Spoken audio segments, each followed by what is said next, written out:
What is going on, ladies and gentlemen? Welcome to Daytona International Speedway as we're here tonight for the Daytona 500 for the ISNF CP Rivers Furniture and Decor Cup Series as they get ready to do battle here from Daytona.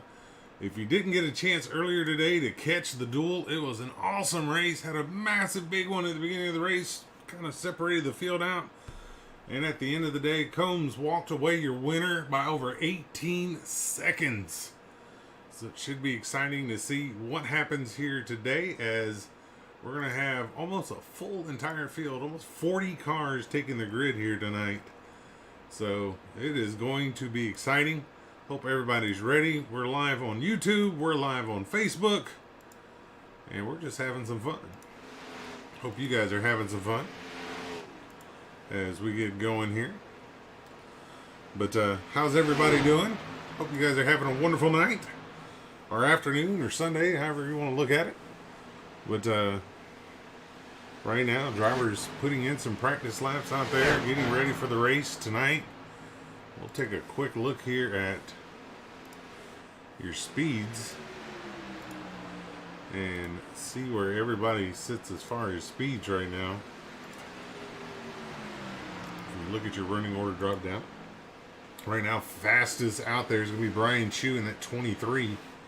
As you see, Gary Armijo in that 37 Bush's Baked Bean car, filling in for the man, the myth, the legend that is Roland Paparazzi Landry. Roland having computer issues this weekend, not able to make any of the races. Gary has stepped in and has done a fine job for him so far this weekend. But Roland, if you're out there, brother, they miss you. They're ready for you to be back out on the racetrack with them.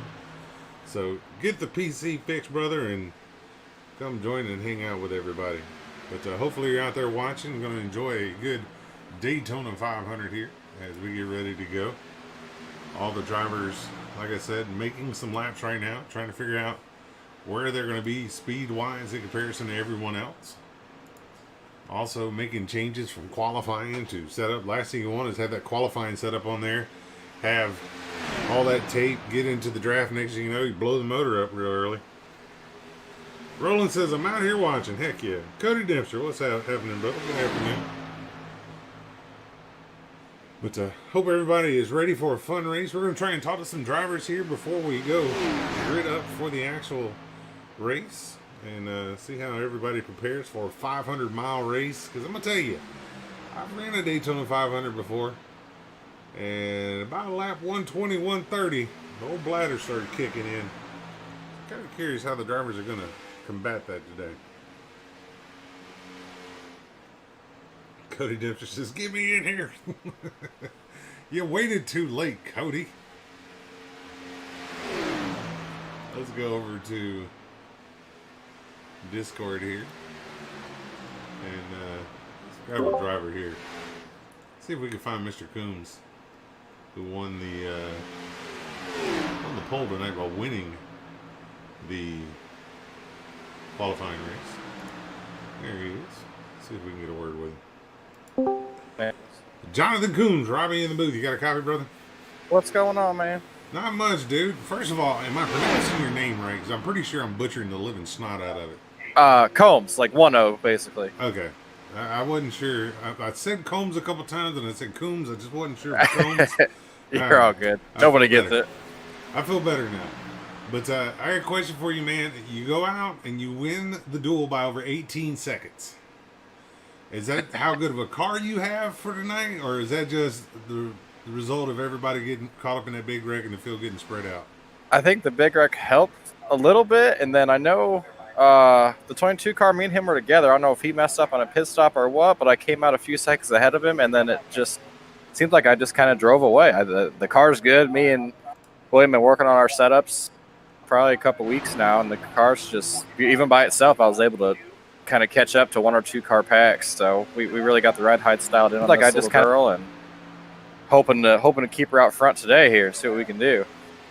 Heck yeah, man. I tell you though, man, you definitely had a fast one. As we're watching you out there right now, getting some practice in, man. First question I got for you, it's a silly question, but honestly, it's an important question when you talk about a 500-mile race. how do you plan on handling the bathroom today? Are you just going to try and go one good time before the race and just hold on to it, or are you hoping that you get a caution at some point and you can just dart to the bathroom and get back before the pace car gets back around? Yeah, I'm kind of. I plan on jumping in there. With 2 or 3 minutes to go, run to the bathroom. I haven't done a whole lot of drinking of anything today, so just kind of prepare for this. But I got a water bottle out here with me. Yeah, that's my plan. If I can, I'll shoot in front of the pace car and park it. And bathroom's pretty close to me here, so go and knock that out if I can. But if not, just might have to pull a Tony Stewart here and just might have to go. I told the girlfriend that, and she's like, "You better not." And I'm like, "I promise you, it's not. I won't do that." Yeah, she might not be a fan of iRacing anymore if you do that. No, well, she thinks this is silly. She's like, "You're gonna sit down there for how long?" And I'm like, it's a long race, it's a fun race, and we'll see what happens. I've got nothing else to do today. Yeah, man. I tell you, looking at the race tonight, though, man, 200 laps, 500 miles. How do you approach this as a driver as far as when do you think it's go time? Well, my original plan was with the rest of the Hendrick guys, we weren't even going to really, we were just going to sit in the back the whole race and not really let everybody wreck themselves. And then I made the mistake of going out and winning that thing, and none of my other teammates ran. So they're all starting in the back, and I'm starting pole. So I'm not really, so our strategy's out the window completely. So I'm going to run up front, see what happens. And if it starts getting crazy, I'm dropping in the back with them, and I know them three are going to be just running just by themselves. Probably, I'd assume probably 150 laps. I think we pretty much talked about just taking her easy, then really coming in hard the last 50 laps there. Heck yeah, brother. Well, best of luck to you, man. Like I said, we know you got a fast hot rod as you won by over 18 seconds in the duel. So just do us one favor. Only win by like 6 or 7 seconds during the actual Daytona 500. That's a little competitive. Yeah, with the cautions this time, I don't think we're gonna have anything big like that. So it'll keep it entertaining. And yeah, I was really getting worried there when I was by myself in that duel race. That's why I made the weird pit stop. Just kind of didn't run that fuel, and just I had nobody near me for 10, 12 seconds each way. And I'm like, man, if I could pit, hopefully I could come out with somebody in line with me, which it worked out. I had Ethan there and Matthew at the end. But yeah, I think it's gonna be a good race, and we'll see what happens. I'll try and keep her up at the front if I can. Heck yeah, brother. Well, best of luck to you today as you're going to be starting from the pole today. All right, man. Thanks. Good talking to you. All right, that is your pole sitter, Jonathan Combs. Like I said, he won by 18 seconds. Roland, I see your message says you're having sound issues on YouTube. I have sound over here on my side, so I'm not sure. I'm going to see if anybody else is having that same issue. Keith Batson, glad you're able to stumble across the video, man. Hopefully you enjoy the broadcast. James Batcher, Lee Man, what's happening? Hope you guys are having a good one. But, let's see. Roland said, grab Gary real quick. So we'll grab Gary. Let's find Gary here real quick. Where you at, Gary? Where you at, Gary?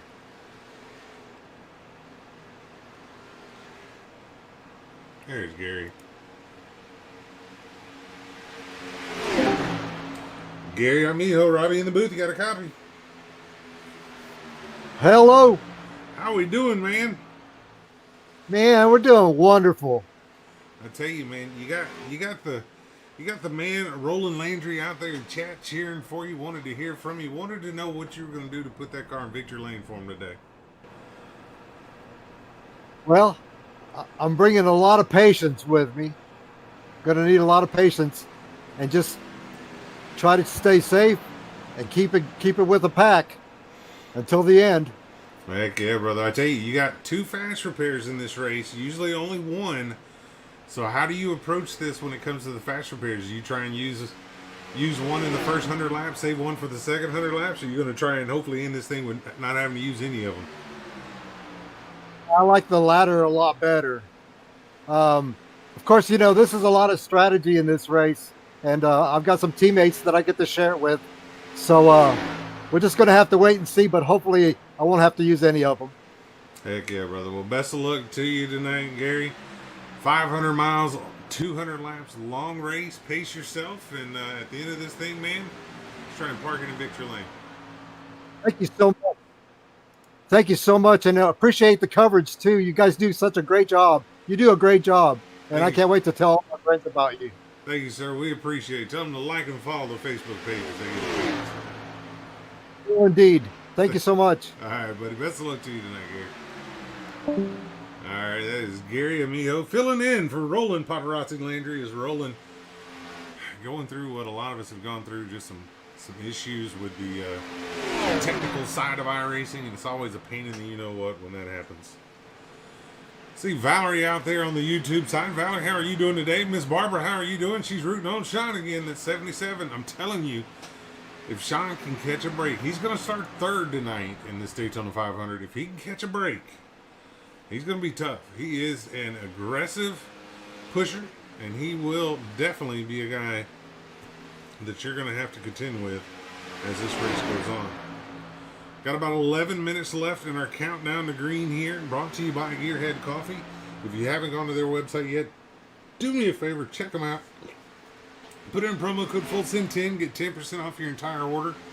But more than anything, it lets them know that you heard about them from the Beehive.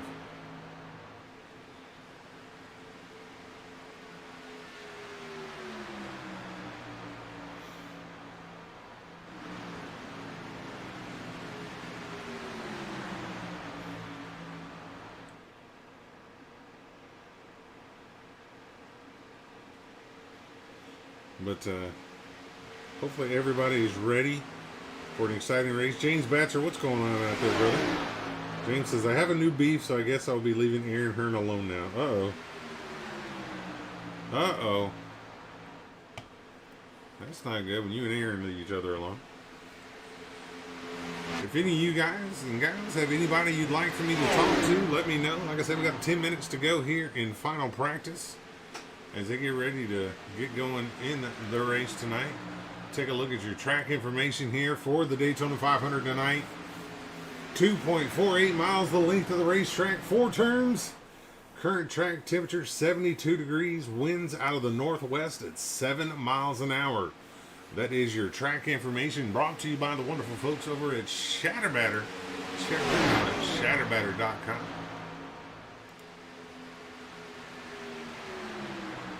This one is real now. Uh-oh. That ain't good, James. That's not good at all. How about Bryant Seaborn going to the top of the chart? Brian walked away with the victory last night in the Legacy Series. So we know he can get it done on the restrictor plates. It's going to be a question of whether or not he can get it done tonight. Ooh, Malik Ray.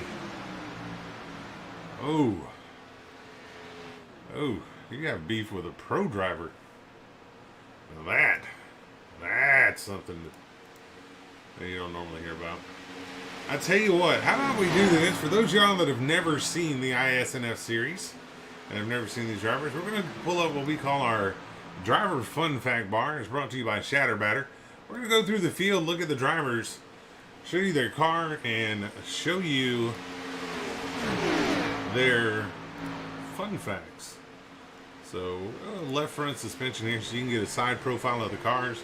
But we're going to start right now with the fastest man on the board right now, Michael Lester, in that number 53 Junction Fuels Ford Mustang. He is out of Augusta, Georgia. And we'll do one other thing. We'll take the running order drop down out of the way so you can see the front of the car as well. But right now, he is your fastest man here in practice. He's from Augusta, Georgia. Second quickest right now on the track is that 47 Hungry Jack Chevy Camaro, driven by Carl Rourke out of Charlotte, North Carolina. They call him Cousin Carl here in the ISNF. Third quickest, Bryant Seaborn in that DeWalt Camry. He's from Greenville, Pennsylvania. They call him Air Landon Seaborn. Next up, the man from Essex, England. They call him James Bond, Max Davies, in the Richard Petty 43 scheme tonight. Michael Zuver out of Urbana, Illinois, in the 11 Sports Clips Toyota Camry. Past champion William Brown in the number 48 Ally Chevrolet from Hamilton, Ohio. William aggressive on the track. It's going to be fun to watch him get it done. Another former champion as he goes spinning, Charles Robertson in that number 7 Schluter Systems car. He's from Knightsville, South Carolina. Next up would be the 51 of Jeff Weimer from Lancaster, PA. Not out on the racetracks. Not able to show his car there. Next up would be Sean McLaughlin in that 77. Sean, they call him Paul Bunyan. He's from Raymond, New Hampshire. 41 of Dean Weeks will be the next one that we look at. Dean Weeks is out of Concord, New Hampshire. They call him Dean Speed Weeks. Brian Chew in the 23 out of Fort Myers, Florida. They call him Chewy.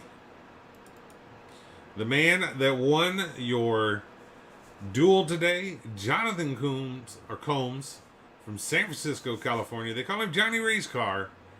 He's going to be driving that number 5 tonight. David Bauk out of Hemet, California. He drives that number 1 Monster Energy Chevrolet.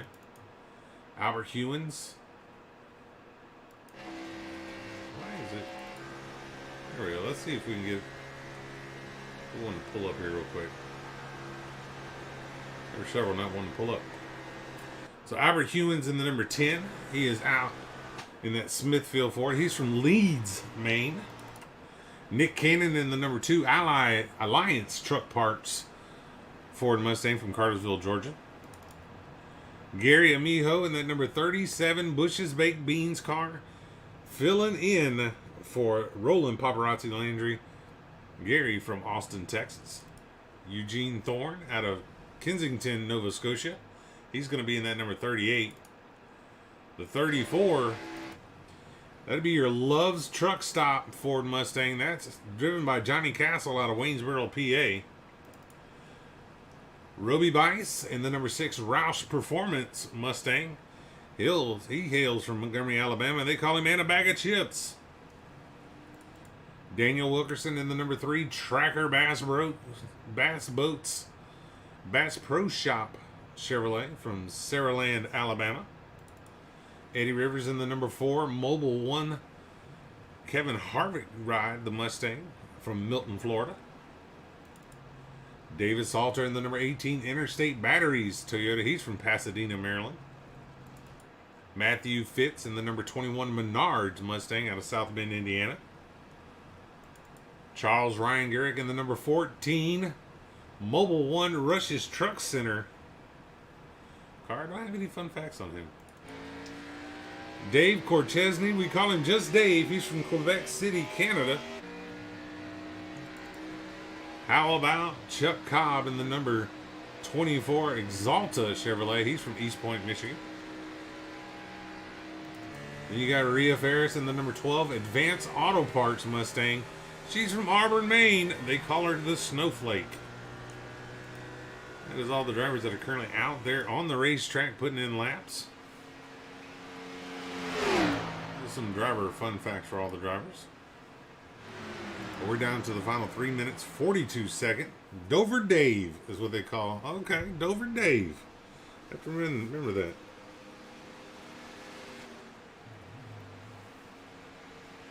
Laura Mae Cannon says, "Go Cannon, I'm your biggest fan." Heck yeah. Did you watch that number 1 Monster Energy Chevy there? Making some laps. Final 3 minutes of practice for the drivers as they get ready to go here.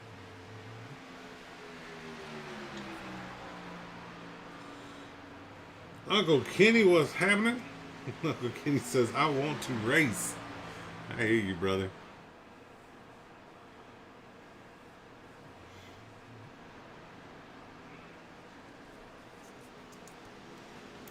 I'm going to make a note here real quick for Dave Salter.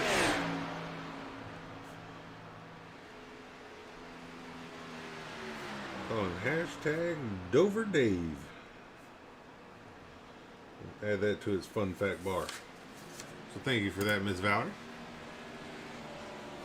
All right, 2 minutes, 25 seconds left before we roll over into gridding for the Daytona 500. So I'm going to ask you guys one time.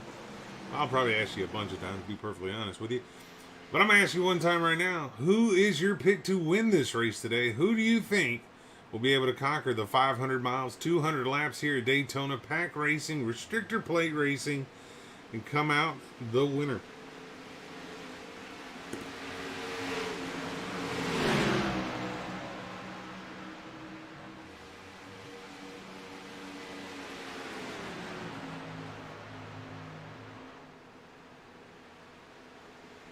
You guys let me know.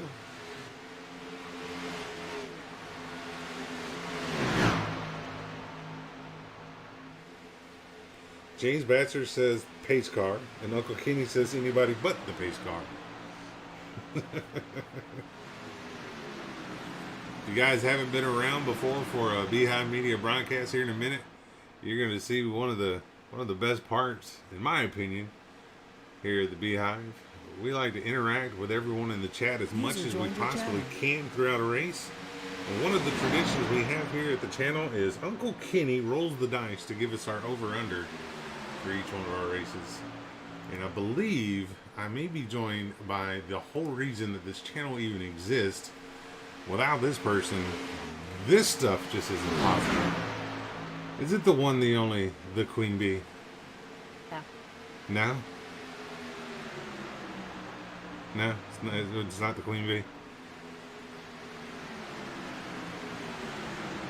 I'm just kidding. Yeah, I'm here. How you doing, darling? Late as always, but here. Yeah, it's all good. You made it before gridding?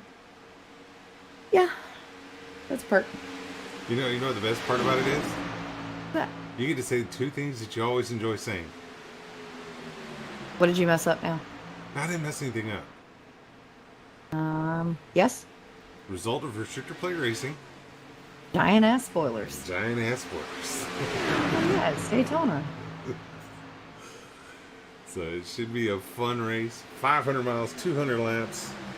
Are you ready for this? Mm-hmm. She said, Sorry, got my Colombian Bam Bam out. It's all good. All right, well, our Gearhead Coffee Countdown to Green's going to come to an end. Again, if you haven't yet, go over to the website, gearheadcoffee.com. Put in promo code FULLSEND10 and get you 10% off your entire order. But it is now time for what we like to call my favorite part of every broadcast. Queen Bee doesn't always believe me, but I believe it is. It is our pit pass with the Queen Bee starting grid for our Daytona 500. Queen Bee, are you ready? I think I'm ready, but I haven't been as familiar with the names as you, so I hate to butcher anybody's tonight. So I'll let you do this one. Let me do this one. Okay. Starting on the pole tonight for the Daytona 500, he's the winner of your duel today, Jonathan Combs, in the number 5. Combs. Huh? Combs. It's Combs. You told me a while ago it's Combs. Kidding, I had to try something to mess you up. Wesley Whitfield in the 62 will be to his outside. Row number 2 is where you'll find Sean McLaughlin along with David Salter, who I just learned they call Dover Dave. Row number 3 where you'll find Bryant Seaborn. He won your Xfinity race last night with Chad Hitchcock to his outside in the 22.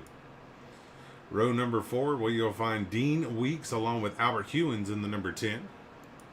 Row 5, Max Davies, or James Bond as they like to call him, alongside Johnny Castle in the 34. Row number 6, Nick Cannon along with Ethan Woodward in the number 32. Row 7, that's where you'll find Snowflake herself, Rhea Ferris, along with just Dave Corchesney. Row number 8, Eugene Thorne and Matthew Fitz. Row number 9, Robbie Bice along with Michael Zuber. Row 10, Shane Wielden Sr. along with David Bauk. Row 11, former champion William Brown along with Daniel Wilkerson in the 3. Row number 12, Jason Ricketts along with Brian Chu in the 23. Row 13, Jeff Weimer along with Charles Ray Urich. Row 14, Eddie Rivers and Charles Rourke. Row 15, Kenny Heath along with Michael Lester. He won your truck race last night. Bobby Jean Duda and Colin Forster make up row number 16. Row 17 is where you'll find Charles Robertson along with Gary Armijo. Row 18, Chuck Cobb and Austin Rhodes. And that rounds out your 36 car starting field as they get ready to go green flag racing here tonight. Queen Today or tonight? Bee. Today into tonight, I guess. Today into tonight. Got it.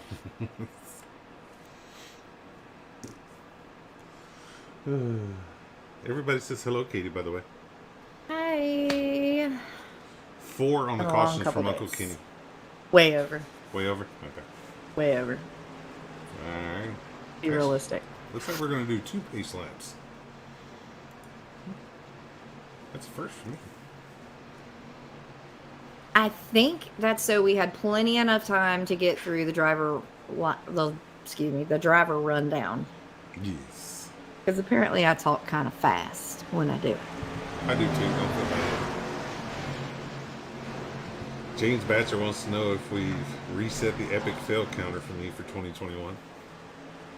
I answered. Oh, you did? Okay. Queen Bee, can you believe it? We're live on YouTube as well. What? Yeah, we're fancy and stuff now. Oh man. I don't know how to act. I don't either. But 200 laps the distance, 500 miles. Queen Bee, teammates are going to be important. What? Oh yeah. Restrictor plate racing. So, we got 2 fast repairs, 24x incident count, 75% fuel, unlimited tires, open setups, and 1 green-white checkered attempt. From what I understand, the cup race is actually the only one that is open setup, correct? Yes, ma'am. Okay. Still got to get familiar with the names, the people, the league. My brain has apparently been elsewhere. Well, so. You have more than enough reason. And you also have 200 laps to get used to the names and people. And here we go. Pace car is in, waiting on that green flag. Green is out, but we're not going anywhere. Did I miss something?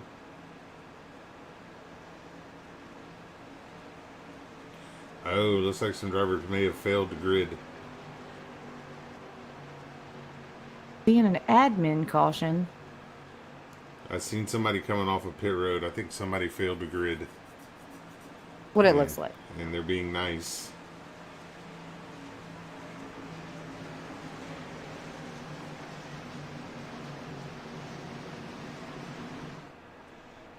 You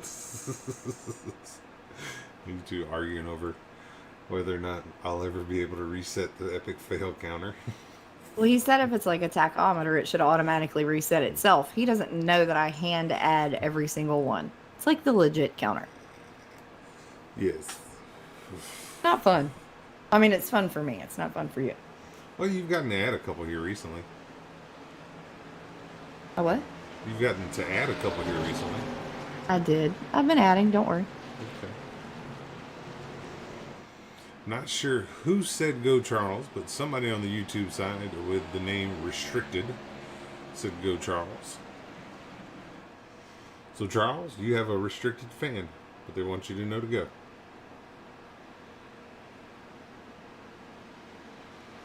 James Batcher along with the Queen Bee, thank you both for the stars.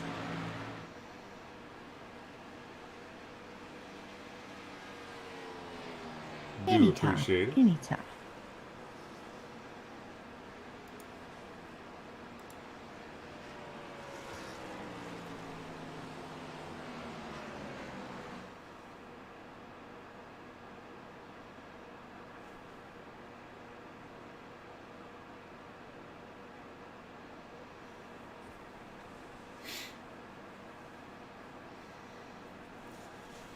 Well, let me ask you this, Queen Bee.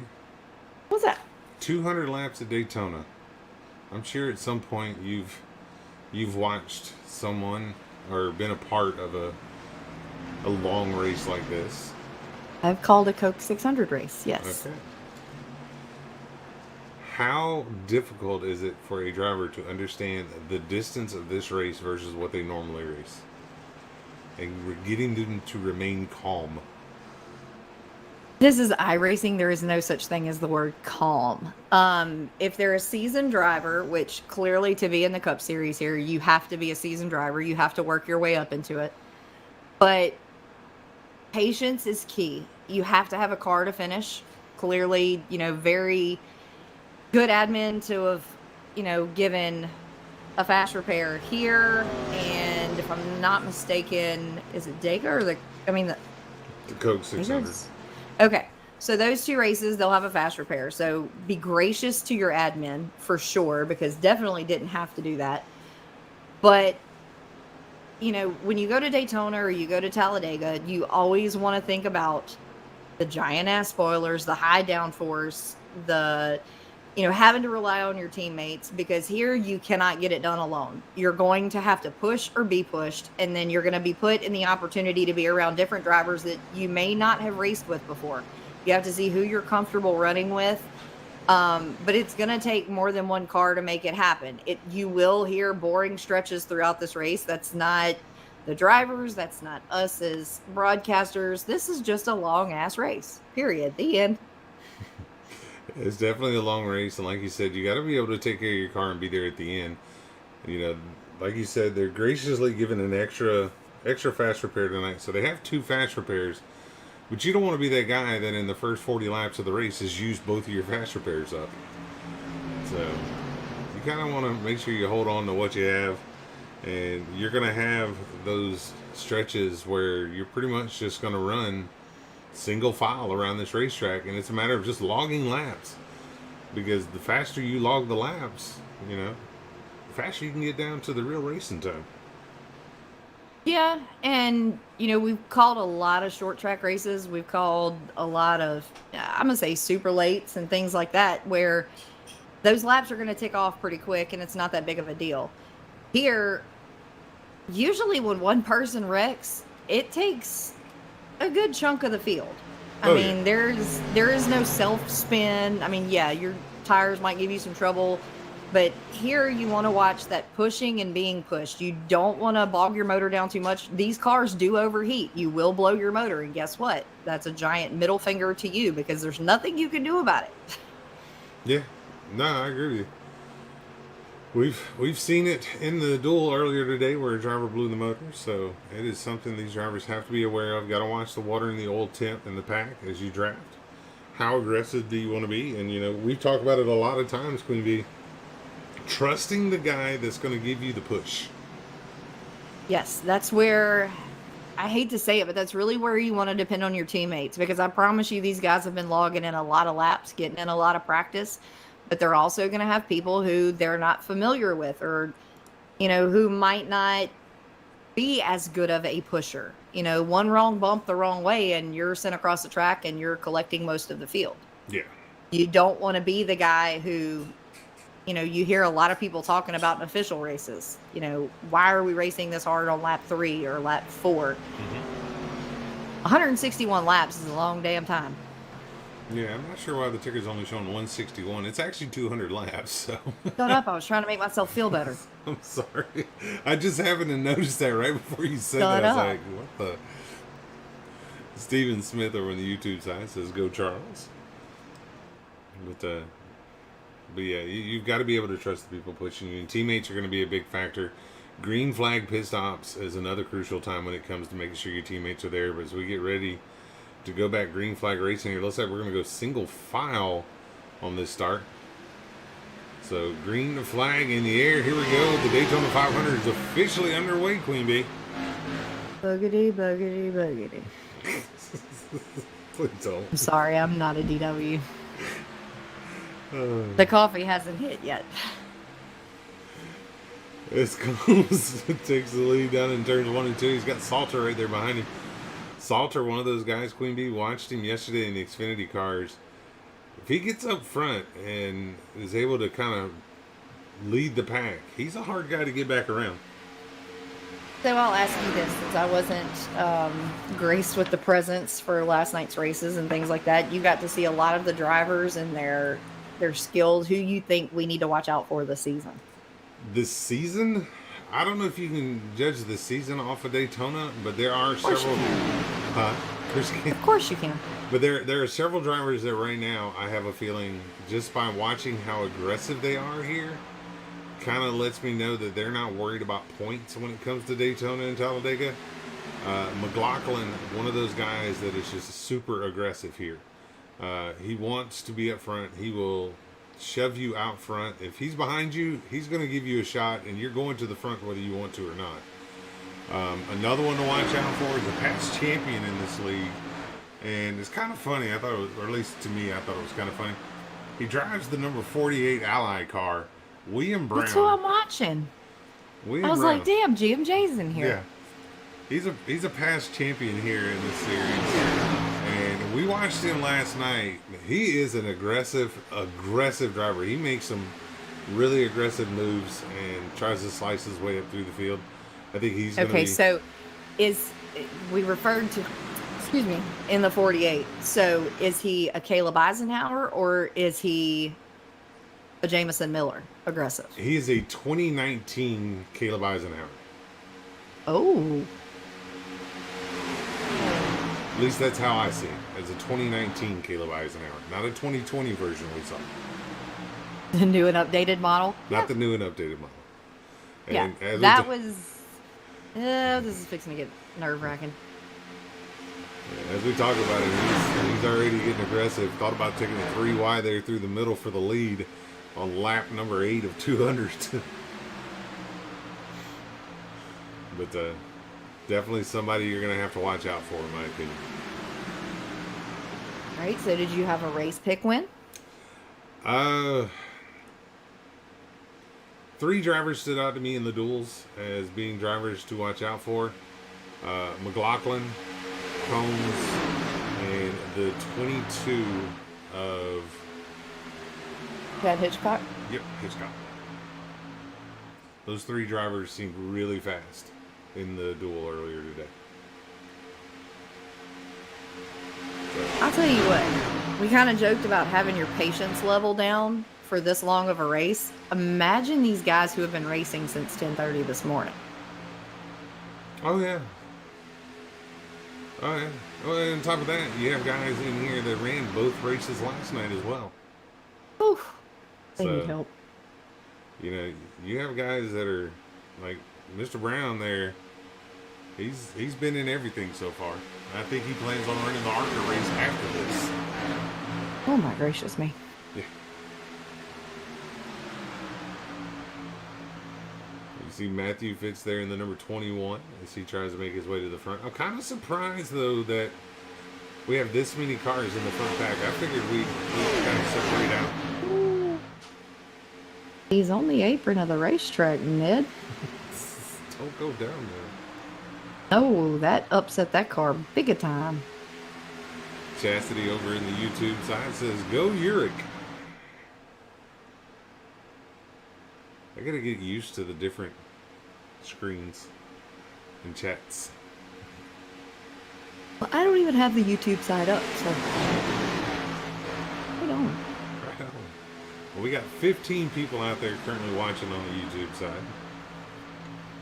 And we have 15 over here on the Facebook side. 16. 16, okay.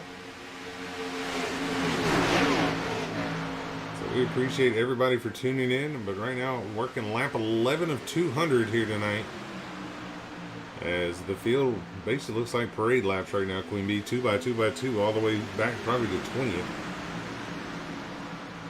Yeah, like I said, we're going to hit those points, especially during these races. It's going to, I hate to say get boring. We try not to keep you bored by any stretch, but a lot of cat and mouse. Yeah, definitely a lot of cat and mouse as McLaughlin gets the lead and drops to the bottom. We've talked about it constantly, Queen Bee, when we go to restrictor play races. We talk about drivers using the high side to get to the lead and then just automatically drop it to the bottom, leaving the guys that help them get there out to dry. Eventually, that comes back to bite you at the end of the race when you really need that person to help you. Oh, yeah, because so many people will tell you at the end of the day, they race you the same way you race them.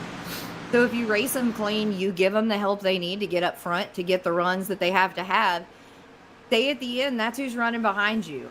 If you've ever watched a Beehive broadcast, there is complete and total carnage, just craziness that goes on at the end of these races. So you're going to want to have people around you that you trust, not just during the race, but especially at the end. Yeah, most definitely. As you watch them come off of turn number 4, cars kind of bouncing a little bit here.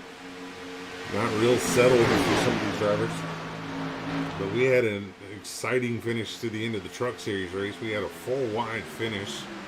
I think the margin of victory was .0015. Holy crap. Yeah, it was crazy. But you see Dean Weeks in the 41 as he's trying to make his way forward here. But 2x2 down the backstretch, Queen Bee. It seems like some of the drivers towards the back of the field have finally decided, you know what? I'm just going to go single file here. There's no point in me tearing my car up this early in the race.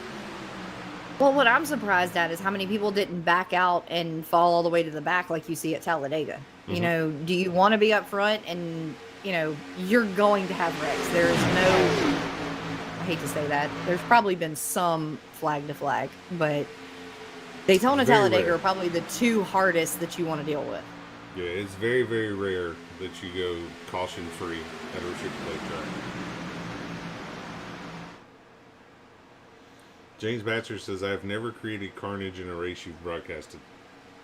And then you can read the comment that I put underneath it. Lightning mouse. He knows he's full of crap. Right now, William Brown out front on the inside. Jonathan Combs on the outside trying to get a run. As he's got help from the tool there, Nick Cannon. Wait, what? The dude from Wild 'N Out? That's what I thought at first, too. No, it's not the dude from Wild 'N Out. What about Uncle Brad? Is he here? Uh-huh. Yay! He is, he is.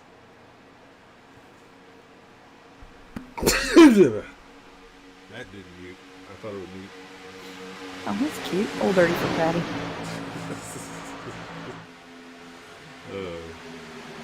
See Matthew Fitch there in the 21 working the outside line right here. One thing I have noticed though, Queen Bee, even though we're kind of packed up here at the front, there's not a lot of aggressive drafting as far as drafting, and they're not doing a lot of that aggressive side drafting that we normally see late in the race. We're 16 of 200 laps in. I know, but that's a good sign though. We've called some races lap 2.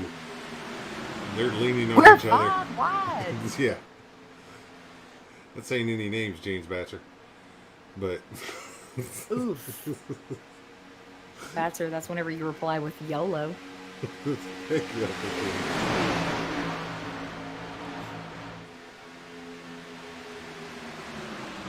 No, you should put caution tape on your car. That's no joke. He did. But the funny part is when Greg Wood starts posting, like everybody's new paint schemes and stuff. He's like, you better post it wrecked. You better put the picture of it wrecked so Queen Bee knows who it is.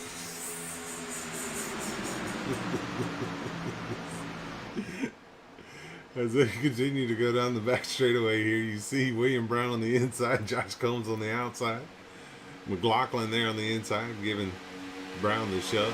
Nick Cannon right there behind Combs on the outside though.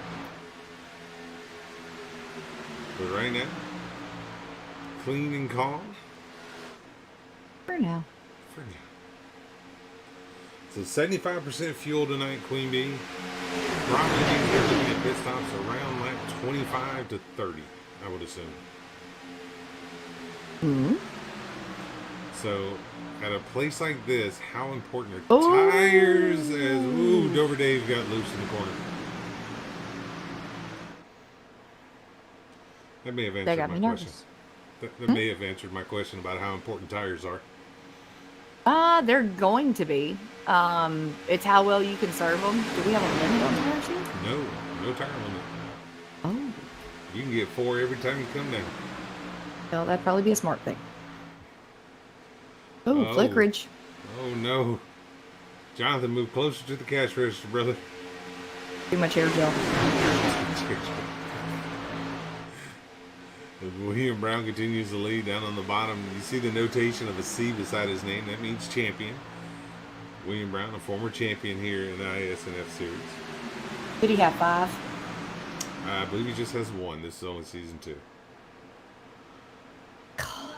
He's not quite on 5 times level. Nobody is on 5 times level. Is 5 times going for 6?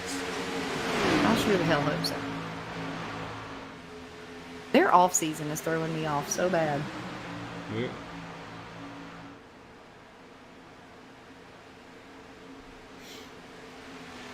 As we watch the field here, several drivers there. Queen Bee. Wesley Whitfield in the number 62 South Point Chevy. This is a 1-race deal for him today. It's basically win or nothing for him because he's not planning on running any more races this year. This is the only one he's entered in. So Wesley, a guy to keep an eye on, especially towards the end of the race, because if somebody's going to make a crazy move for the win, it's probably going to be Wesley, who doesn't have to worry about points. All right, so who does that make you think of when it comes to Talladega Daytona? That would be our good buddy that likes to paint cars and talk about I'm thinking in real life. Oh, real life? Oh, that's Ricky Stenhouse. Nope. Who? Think about it. He had a fantastic race where he did a flip and landed right back on all 4 tires, but he only races Daytona? Is it Decor or Daytona? Brendan Gaughan. There you go. Yeah, well, he's in Brendan Gaughan's car, so. Well, that's kind of why I went that way. Kind of fitting, then, isn't it? Another driver to look out for today, Ethan Woodward in the number 32, driving car for Go Fast Racing. This is a 1-race deal that could potentially turn into a full-time ride for him if he performs well enough today. If not, he'll be watching you. Yes. Huh? You going Dirty Harry, Clint Eastwood style on that one? Yes. That's what I figured. So I'm catching on every now and then. I can get them every now and then. Gary Armijo. I'm thinking about calling him Super Sub because he has filled in for Roland the Paparazzi Landry all weekend, as Roland's had issues with his computer all weekend. So Gary is in that number 37 Bush's Baked Beans Chevy Camaro today. You got a secret in there. Roll that beautiful bean footage. What? See, you know, that little squirrel moment. I get it. We say roll that beautiful bean footage. We're talking about Matrix muscle cars. We should be talking about Gearhead that way. This is true. We haven't rolled a Gearhead commercial forever. We haven't put up the Shatter Batter commercial in a long time, or the Gears and Glitz either. I gotta fully finish the Gears and Glitz one. Yes, you do. Then Austin Rhodes is filling in for. Or actually, no, he's not filling in for Matthew Fitz. Matthew Fitz was actually able to make it.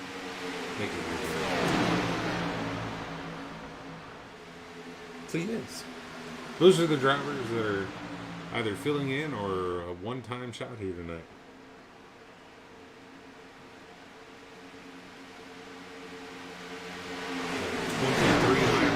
Completed as Combs is your leader. Brown runs second. Starting the single file out a little bit up front, Queen Bee. They are, but if you watch, that outside line starting to move a little bit. You know, here at Daytona, you really watch these guys when they move to the front, they drop to the bottom so fast. And here in the Cup cars, with it being open setup, you really don't know how many cars it's going to take on that outside line to make the move like that. How many is it going to take to be able to get back to the front? Clearly here, it only takes 3. Mm-hmm. No, it don't take a lot to move to the front. 2-3 cars get hooked up with these giant-ass spoilers, as you like to refer to them. Now, why do we call them giant-ass spoilers? Because they're like 4 foot tall. They're taller than we, man. Yeah. And they put a hole that is huge in the air for these cars. Giant ass downforce. Giant ass downforce. So definitely going to be interested to see as the race goes. But I can definitely tell though, as the fuel starts burning off on these race cars, some of these drivers are going to have to make some serious adjustments to their car's handling because they are definitely getting loose. Oh, they're all over the racetrack. Why does it show some of the drivers as still out? Currently right now, Carl Rourke, Shane Wheeldon, Eddie Rivers, Robbie Bice, Poppy Jean Duda, Brian Chu, Michael Zerver, and Jeff Weimer are all showing several laps down on pit road. That is why it's currently showing them all out.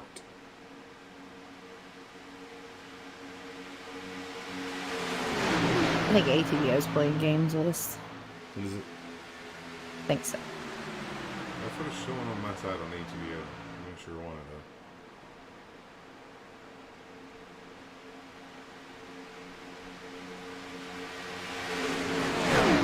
though. Man, Clint Boyer's in here. Yeah. 14, yeah. But like the Queen Bee said, it could be an issue with our ATVO not showing up right. Because mine is bouncing around from people who are showing in like 10th through 14th, and then it goes all the way to the bottom. So Yeah, see it bouncing around on my side. Because now it's showing David Bork out on, or about out on the field. So I think the ATVO just doesn't like processing more than 30 cars. I'll have to get our ATVO guy to look into that, because this is, we don't normally, well actually no, there's a bunch of them coming off of pit road right now, so they were on pit road. Did you see them all on the apron there coming out? Yeah, and as they're coming out, they're showing up now on the ticker. So, that was weird. But getting inside that window where they're going to have to pit here soon is going to be open setup, so you know drivers can make more adjustments than what we typically are allowed to make during most of the races we call. So it's going to be interesting to see who makes what adjustments. But watching the cars so far on the racetrack, is there any drivers right now that are standing out to you that you think setup-wise they've kind of got it figured out? I think it's too early to tell. Because you really haven't gotten past that first stint yet. Clearly when their tires start wearing off, that's, I hate to say it, but I think that's when you're going to see your first caution. Yeah. As you see where they come off of turn number 2, they all kind of dive down towards the inside line, as the cars are not very stable here towards the end of this run.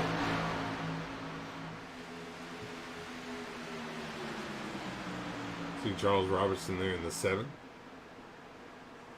Oh, here they come to pit road. The entire front pack at one time, Queen Bee. Oh, this is not going to end well. Oh, Jimmy Jam, no. Contact between Seaborn and Brown trying to get on the pit road. Oh, Brown's probably going to have to use his fast repair here. Oh, he mad. Rhea gets turned around on pit road. Sure what happened to her there. This is definitely going to split the pack up, though.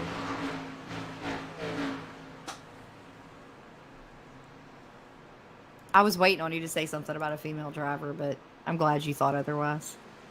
No. You would do it if it was me. I'm dumb, but I'm not that damn dumb. How I do we bet. do that about you? Because you know I'd kill you. Right. As the meme said. Found out this week that octopus randomly punch fish. Just because. Just because. Very true. Well, that leaves the guys who came down to pit road early smelling like roses. Yeah, definitely. It's the second group now is coming to pit road this time, led by Castle.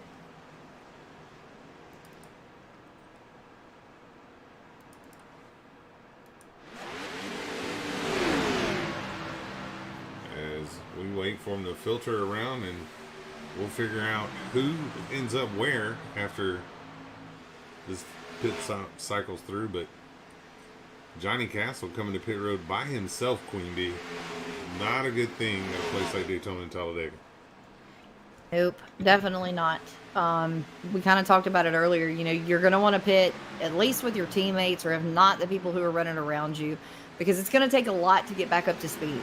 You know, whenever you watch qualifying or you watch the best times out here, there's a reason with that. You know, that has a lot to play with the draft, the amount of people that you're running with. You can't get that speed by yourself, especially coming off pit road. You're coming off usually on fresh tires that are going to be extremely cold.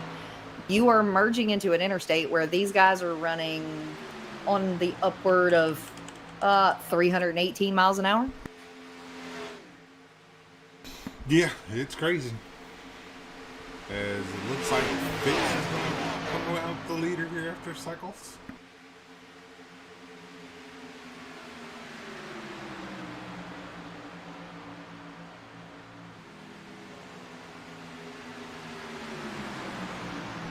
As we watch the field come off of turn number 2 and head down the back straightaway. Michael Lester in the 53 won the truck race on Saturday night, sorry. We're still having to get used to the new schedule. Oh, 27 is going to go around. We're going to have a caution here. Big wreck off of turn number 4 as the 27 goes up and over Kenny Heath in that Xbox One car. Wow, what a ride he just took.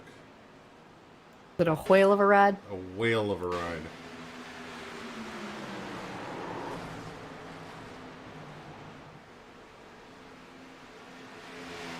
That's going to put us under our first caution here. Or technically our second caution, but I'd say our first official caution of the night. As that got crazy. I wonder if I have a limit set on cars, if that's what's going on with me. Because I went back and tried to watch the replay. And, yeah. He doesn't like rendering a bunch of cars. I know that much. Apparently. But got 20 people out there watching on the YouTube side right now. Thank everybody for tuning in. Got 14 still over here on the Facebook side. James Master says, I think his Xbox controller died. Wow. That must be what Batser uses. Must be.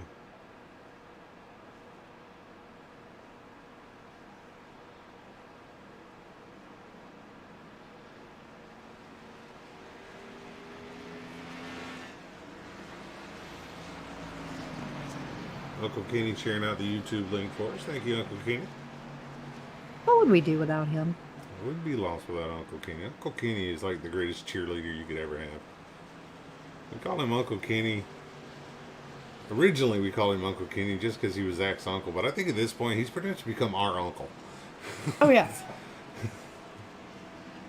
Not like Uncle Brad, but he's an uncle. Yeah. Jared Mogart does it, why can't I? Because Mogart has a reason to have to use a controller. You don't. I mean, technically he does. Technically he does.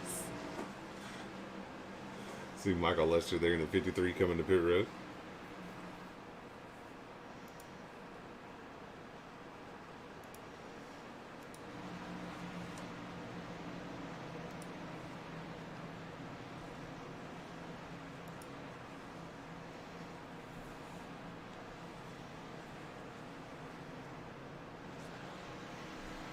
But hopefully everybody's enjoying the broadcast so far as we work our caution here on lap 35 of 200 here. Our gearsandglitz.com caution. Gears and Glitz, the official apparel supplier for Beehive Media. If you want any Beehive Media merchandise, be it a hat, a shirt, a koozie. A man purse. A man purse. A merce. A merce. The little, we're not allowed to call it what everybody calls them. But the things that you put on the back of your phone that makes it stand up and stuff. Mm-hmm. Get those. You can get socks. You can, I mean, you name it. You can get it all over there Gears Flat and Blips. Katie's. Flat Katie's? Are they selling Flat Katie's? No, 'Cause I think had you're to- the only person who got one. I had to specially order mine. So, but definitely check them out. Also, they do just overall racing apparel. If you want some t-shirts with some racing slogans and not necessarily driver specific, but just racing in general, check them out. Or if you're an iRacer and you want to get merch made, they do that Yes. too. They do custom merch for iRacing drivers. It turns out pretty freaking cool. Yeah, probably because they have one of the best designers. No way. Who is she? She's I this, mean, she's this pretty mean- awesome chick. Oh, Yeah.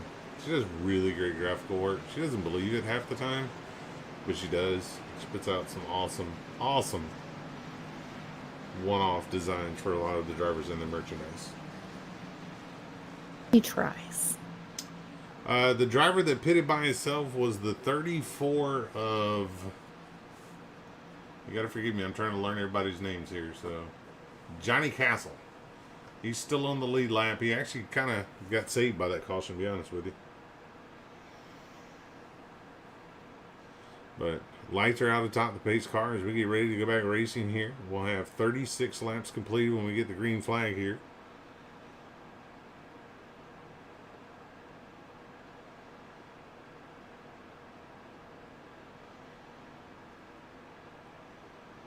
Matthew Fitz and Nick Cannon on the front row here, Queen Bee, for the restart. So wild now. Wow.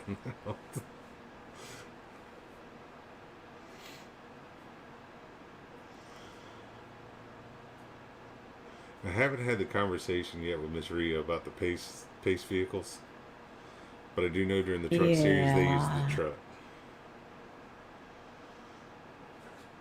Charlie Miller says, "Go Matthew Patrick Fitz." Oh, that's cool. His last name's Miller, and he's got MGD on his Yeah. hat. That's cool. All right, here we go. Pace car is going to make the left hand on the pit road, leaving Probably the because the field, battery's dead. leaving it in control of Matthew Fitz. Queen Bee on the call. Oh, sure. Why not? Matthew Fitz and Nick Cannon on your front row with Max Davies, Austin Rhodes, and row number 2. Matthew Fitz on the bottom is going to be able to have the advantage. Nick Cannon's going to fall slightly behind him, but Max Davies is going to tuck right on in behind him. Front 4 kind of separated themselves already. Yeah, front 4 got a real good restart, able to get away from the field as Ricketts kind of struggled to get going there in the number 9 Napa machine. Interesting thing about Ricketts, guess where he's from?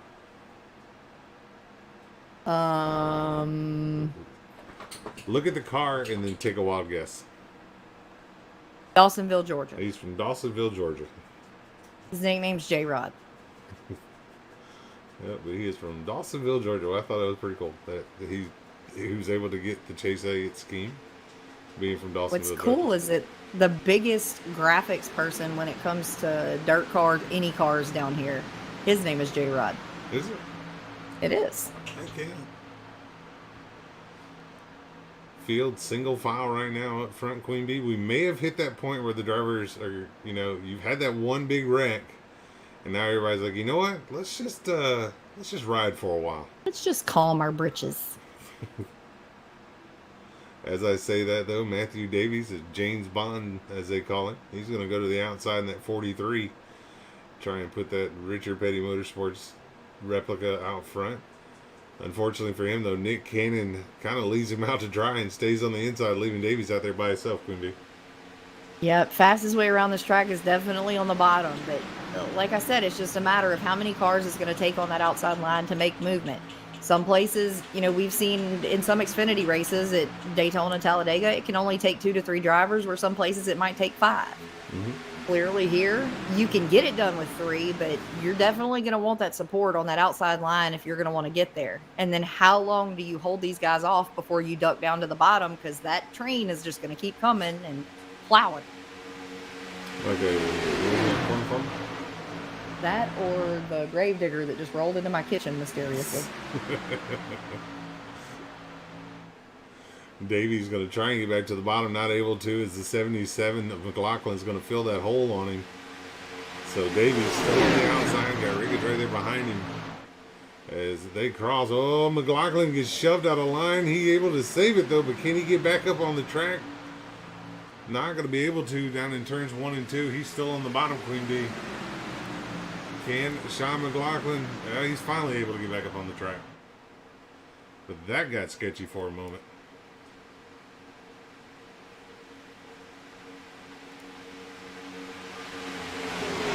Watch him go off in turns 3 and 4 here. Fitz still your leader. Chad Hitchcock there in the 22, currently running 9th. He was fast in the duel earlier today. Be interesting to see how he is able to bounce back. But right now, Fitz and Cannon up front, controlling this field. Wild out. Oh, here we go. See, you had to say something. Big wreck, middle of turns 1 and 2. Oh, Logano. Chase Elliott. No. They are still piling in at the back end of it. Drivers Welcome to having Target on Black Friday. Drivers having to slam on the brakes to avoid it. We'll back it up and see if we can see exactly what went wrong here. It looks like Ricketts in the 22 of... Oh, man. Mm-hmm. Nowhere for Rhea to go there. She gets caught up in it as well. Y'all quit picking on her because she's a girl. Not Leave her picking on alone. her. She was having a good run. That she was. She was That's why I running wasn't in the saying top anything. 10. Arca brakes. Yes. Sounds like bats or brakes. The dreaded Arca brakes. Come on, they're not that bad. As the field gets caught back up to the pace car, several drivers here are going to have to go ahead and burn one of their 2 fast repairs, Queen B. Good news is I'll still have 1 left, but I mean, we're only 42 laps into this thing and you've already had to use 1.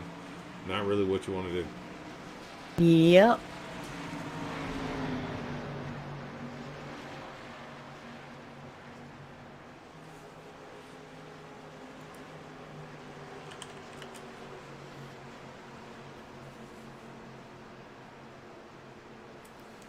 Tell you what, I'm going to see if we can find a driver over here to interview over in the Discord side. I know Queen Bee doesn't do the Discord side, so I won't bother her with it. Let's see here. As they're coming to pit road, we'll wait until they're actually in their pit box before we mess with them. But I think we're going to pull Wesley Whitfield up in the 62 South Point Chevy and see how he's doing and what he thinks about tonight and this one-off race opportunity for him.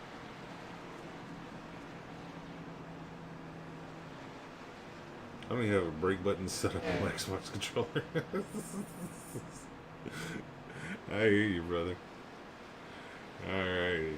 Field comes off of pit road. Let's grab Mr. Wesley here.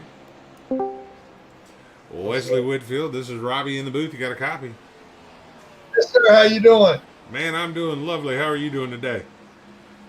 I'm doing pretty good. Doing pretty good. I tell you, man, you know, I was told today that this is a one-off race for you. It's all about getting the victory today and nothing else. So right now, 43 laps into this, are you happy with the setup under the car and you feel like you got a piece you can win with? Got a good piece under me. We'll see, man. You don't ever know what's going to happen. Most definitely, man. I tell you, you know, so far we've seen 2 big wrecks. At what point in this race do you think we'll get to where, you know, you guys just kind of log some laps? You kind of usually you'll get that early caution or 2, and then people kind of settle down for a while, and then we have that big one there at the end. You think we're about to the point where we're going to settle in and just ride for a while? I sure hope so. Makes it a lot easier and less stressful for a while, doesn't it? Yes, sir. It sure does. But yeah, we going for it. That's all I can say. Well, hell yeah, brother. Best of luck to you, man, and see if you can't put that South Point Casino Chevrolet in Victory Lane today. Sir. All right, that is Wesley Whitfield, and then number 62. as he gets ready to go back under green here. He'll be your leader on this restart. As the lights are off atop the pace car as we get ready to go.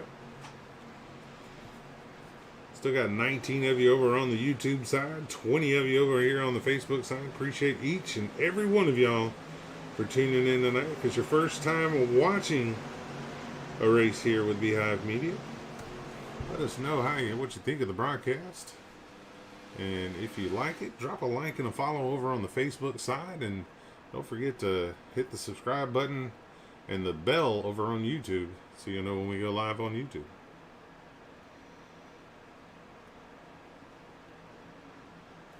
Lights out though on the pace car as we get ready to go back racing here. 44 laps will be in the book. We'll be working lap 45.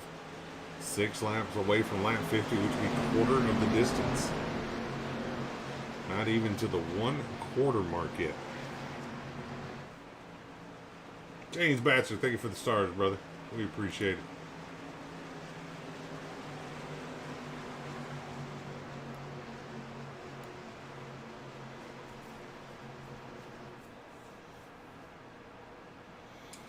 Matthew, Patrick Fitz, grandparents watching here too. They get that win. Heck yeah. Here we go. Whitfield, Cannon on the front row. Fitz and Rhodes in row number 2. Green flag back in the air. Whitfield on the inside. Cannon on the outside as they go down the short chute into turn number 1. You see Combs has finally made his way back up to the front as well. As you watch Michael Lesher there in the 53 on the outside as he tries to get a run. The 43 car there of old James Bond starting to make his move to the front as you watch Fitz try and close the gap down behind Whitfield. Keep Cannon on that outside. 2 by 2 up front for the first 8-9 positions here. You kind of got a little bit of a single file action and some more double file action as the drivers battle off of turn number 4 here. You watch Chuck Cobb in that Exalta paint scheme. As Nick Cannon on the outside, still side by side with Whitfield for the lead. Here comes Jonathan Combs down on the inside. Jonathan trying to make his way back up front. We know he's got a fast ride as he was out front earlier in this race. Him along with the number 48 car were up front. The 48 of Brown back in the back right now, not making his way back towards the front. So it's going to be interesting to see if he tries to move his way to the front or not. But up front, inside line starting to prevail as Nick Cannon has been able to make his way around Whitfield and drop to the bottom here. They're going to leave that 15 of Austin Rhodes to himself on the outside. Him and the 53 are the only 2 on the outside as you see Dover Dave there in the 18 making ground up on the bottom.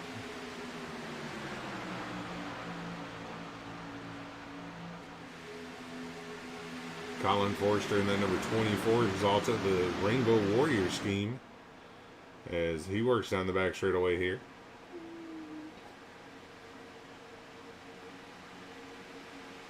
As you watch the field go off into turns 3 and 4 here.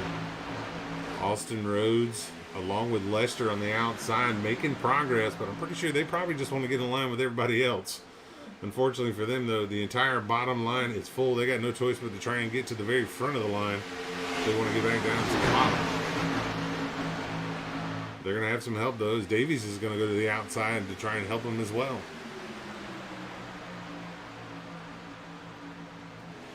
As you watch that 41 work the outside with Colin Forrester down on the inside.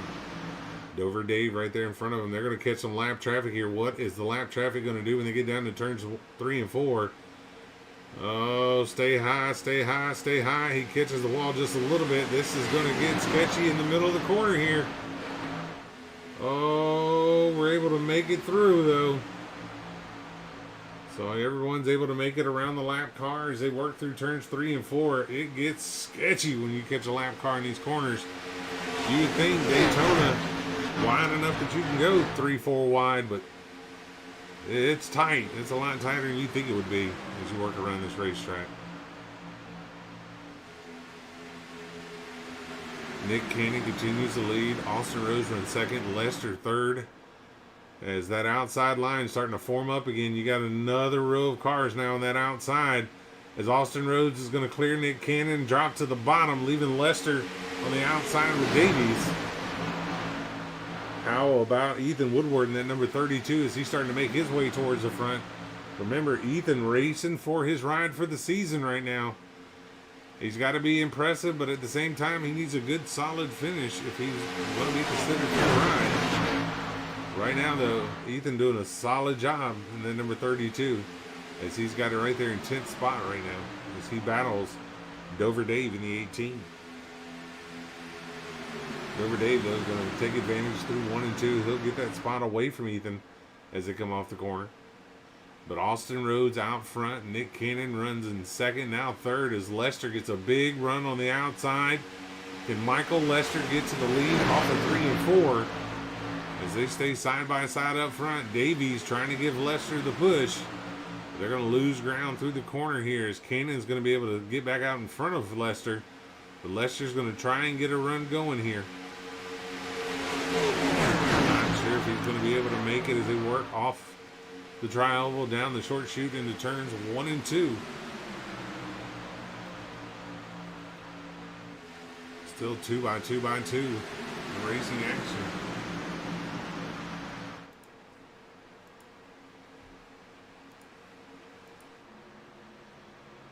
See the field working down the back straightaway there. Ethan Woodward in that 32 trying to make his way up front. He's got a little bit of drafting help from the 14 there as he gives him a shot. Through 3 and 4, Austin Rhodes, your leader. Nick Cannon runs second. Lester and Whitfield battle for that third spot as Lester on the outside with help from Davies trying to get a run.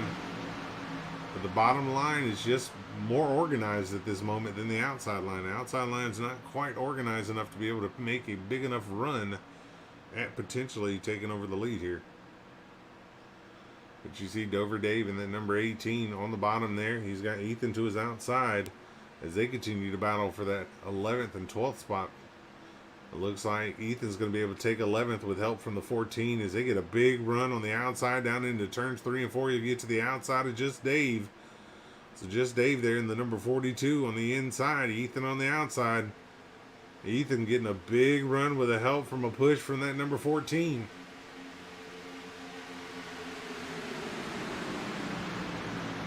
All right, Uncle Kenny, have a good one, brother.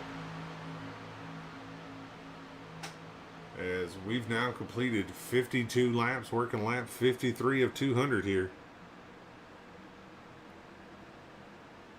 Charles Ryan Urich and that number 14 giving huge pushes to Ethan in that 32. They had to back off a little bit there. I'm going to guess that Charles was overheating just a little bit. But he's going to get right back to the bumper at the 32, give him a little shot down into the corner. As they continue to run side by side through 3 and 4. Up front, no real changes as Austin Rhodes continues to lead.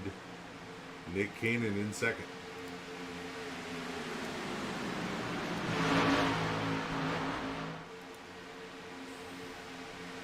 Let's watch Colin Forrester there in the 24.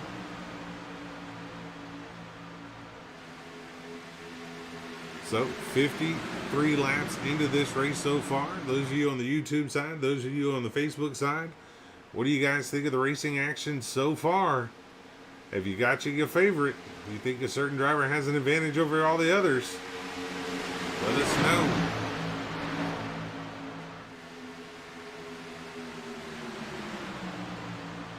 As you watch Colin Forrester, and then number 24 right there behind Just Dave, and he's got Dover Dave behind him in that number 18.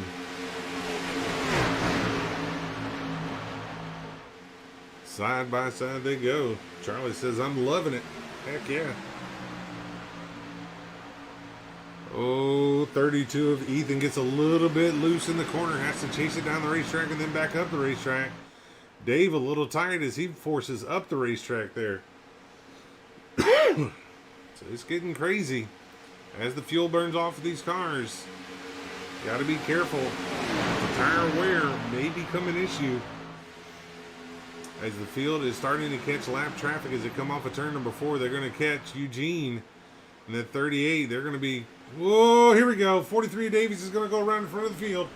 Ethan's going to get caught up in it. More drivers coming into it.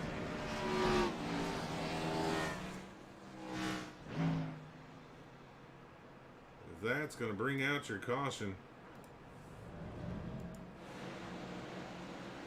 I'll back it up here if we can see exactly what happened.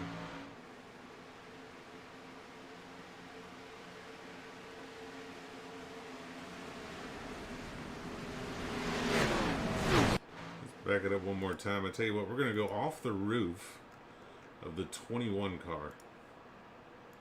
So let's go roof cam with the 21 of Matthew Fitz here and see what he saw.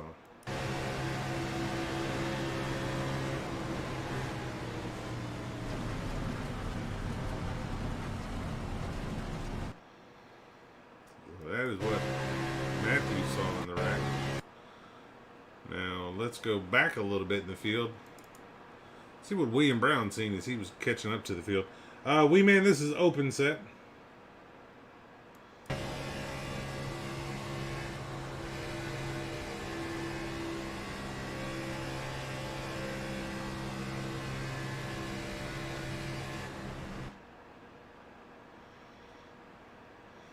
As our camera blinks out right when the action starts happening. We'll back it up one more time here. Let's go on board with the 3 car of Daniel Wilkinson. We'll go cockpit with him and see what he saw from his angle. So he's right behind this accident. And his camera goes out on us right when the wreck happens.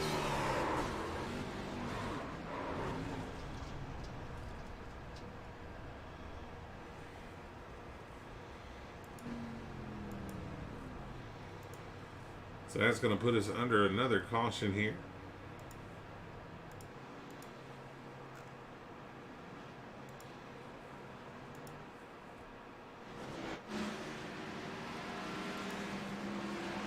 See here, we'll pull up your caution stats here real quick. Brought to you by Gears and Glitz.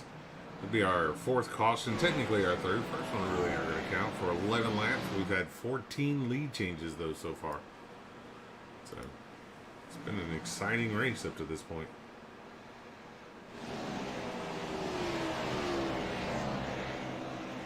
Charlie said, cutting the grass. Mama Brimkamp, how are you doing? Alan, what's happening?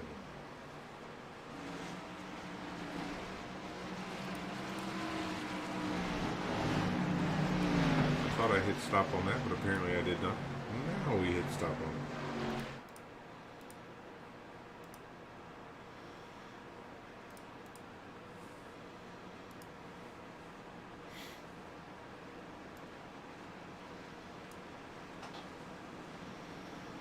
We work the caution here.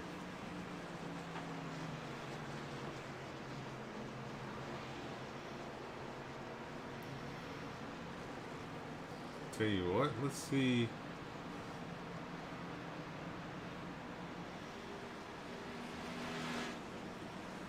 Lights are out, so we won't bother. Let's say we can see if we can talk to another driver here real quick. The lights are out, so we're not gonna bother. We'll let them get ready to get after it.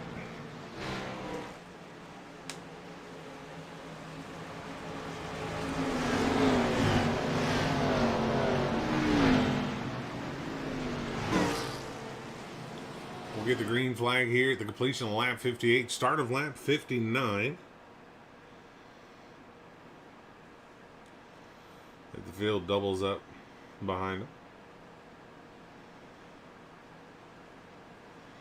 There's got to be a driver or two now that's probably out of fast repairs after those 2 wrecks.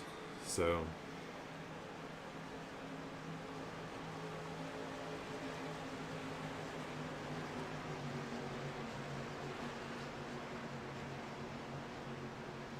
did Katie go charge her Xbox controller so she could race with me? No, she didn't go charge her Xbox controller. She actually went to went to feed her kid real quick. She had to get her kid some food.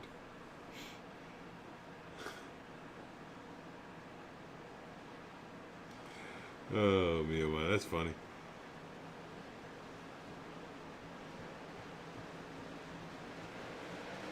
Safety ball, what's going on? Green flag back in the air. Austin Rose, Nick Cannon going to have the advantage as they work down into turns 1 and 2. We'll see if the field's going to settle down and just ride here for a while, or if we're going to get back into this 2-3 wide action. I mean, at this point, there's got to be a driver that's going to come on the radio and just be like, guys, come on, let's settle in here. Let's frog some laps. Look, just get single file. Yeah, the fans love to see a bunch of wrecks, but we all need to be here at the end because they want to see an exciting finish as well. As I say that, though, Jonathan Combs is going to go to the outside of that number 5 and try and take the lead with help from Nick Cannon.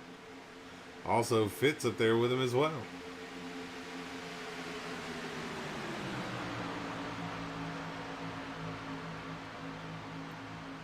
As you... That got close between Cannon and Combs up front.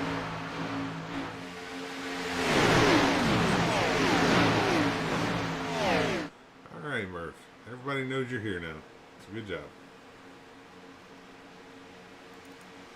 We're going to focus in on the leaders here for a minute as Nick Cannon, with help from Fitz, shoved way out front. They'll both drop to the bottom here in front of Combs. That's going to leave Urick, though, out by itself, other than help from the 7 there of Charles Roberson. So Roberson going to try and help push that 14 to Urick. Nope, Urick's going to drop to the bottom and leave Roberson out by itself. So Roberson, lone man out on the high side, he's going to fall here real fast as he has no drafting help. Ladies and gentlemen, yes sir, this is the Daytona 500 from the duel we seen this morning. As Jonathan Combs runs in that 3rd spot behind Michael Fitz and Nick Cannon. Or Matthew Fitz, not Michael. Matthew Fitz and Nick Cannon.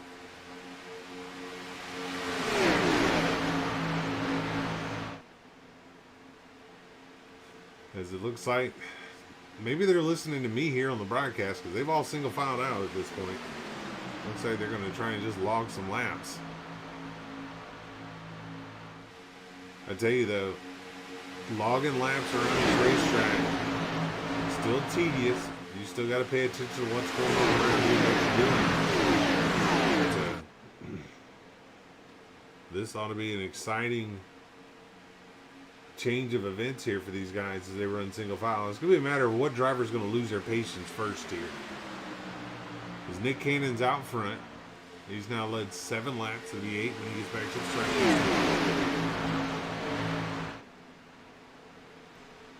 Heck yeah. As Nick Cannon continues to lead over Matthew Fitz, Jonathan Combs, Charles Ryan Urick, Austin Rhodes, and Wesley Whitfield, Charles Roberson, Michael Lester, Dave Corshane, David Salter, and Tom Tanner.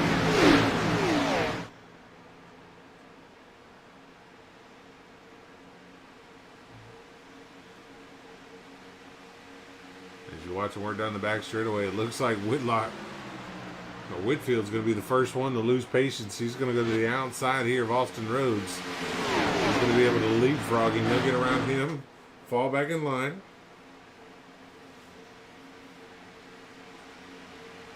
So, looks like Whitfield might try and just leapfrog his way all the way through this field here. It'll be interesting to see if he's able to do it. One car at a time. As the leaders catch lap traffic again.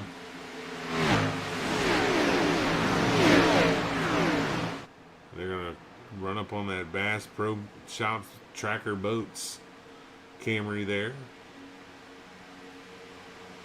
They'll put him another lap down. I tell you though, open setup wise, you can really tell the difference with how these cars handle around each other. Just looking at whose setup does what. You know, you can tell the guys whose setup is a lot tighter than the other ones. They're able to hold a little bit straighter line down the straightaway, a little bit tighter line through the corner. The guys that went to pure raw speed, those are the guys you kind of see weaving and bobbing as they go down the straightaway. So trying to take a bit of downforce out of these cars and make them fast. But right now, Jonathan Combs runs in that fourth spot now. Or no, third spot still. As Urick runs fourth and Whitfield runs fifth. Go back in the field a little bit. You see David Salter there running in that 10th spot. As David continues the lead.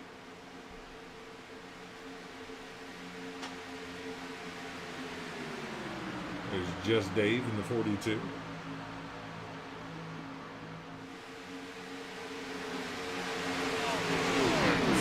Laps completed out of 200.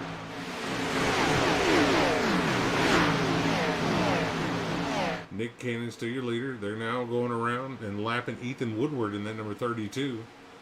So Ethan's going to hold the bottom here, allow the field to go around him on the outside.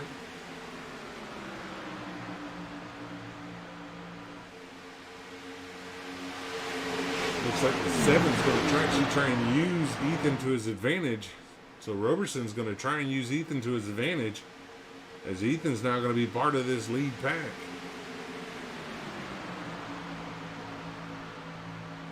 So Roberson using Ethan as a pick, and is actually going to be able to use him and draft by.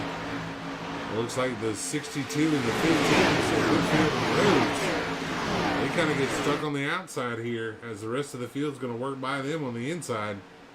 But at the same time, this could also now open the door for the drivers to start going 2-3 wide again, as you know they had finally settled down into a single file groove.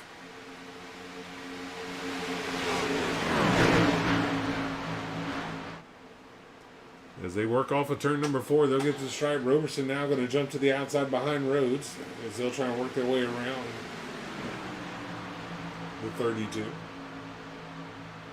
Nick Cannon continues the lead over Matthew Fitz and Jonathan Combs. Urick runs in that 4th spot. Whitfield now under attack from Rhodes. Rhodes is going to be able to clear Whitfield as they come off the corner. So give Rhodes now that 5th spot. Whitfield on the outside. Got some help from Roberson and some help from the 53 of Michael Lester as they go down the back straightaway. So the 62, the 7, and the 53 all working together to try and make the dream happen. But 68 laps will be completed when we cross the stripe. Still not quite to halfway yet. Still got 123 laps to go in this race. Or 122 now.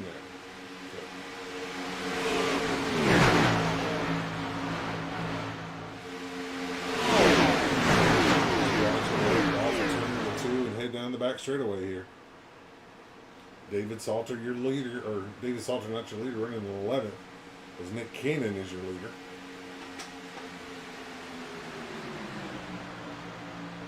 Ooh, Combs a little loose there. Oh, got a lap car bouncing off the wall up there. Keep it up top, keep it up top, keep it up top. He's able to keep it up to the top side. So no caution at this moment.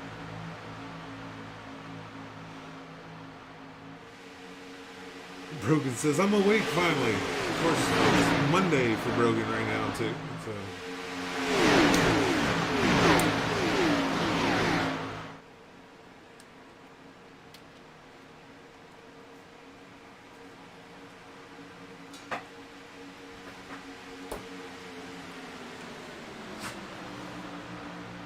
Dean Weeks. Ooh, Dean's going to make contact with the outside wall as he goes into turns 3 and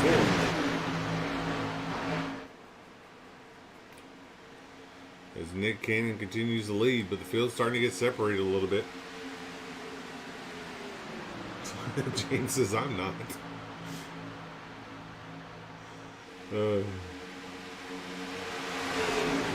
How about this, though? Matthew Fitz has jumped to the outside. He wants to go to the lead. He's going to be side by side with Nick Cannon. So battle for the lead now is the 21, along with the 62, the 7, and the 14 on that outside line, trying to make a run for the lead here.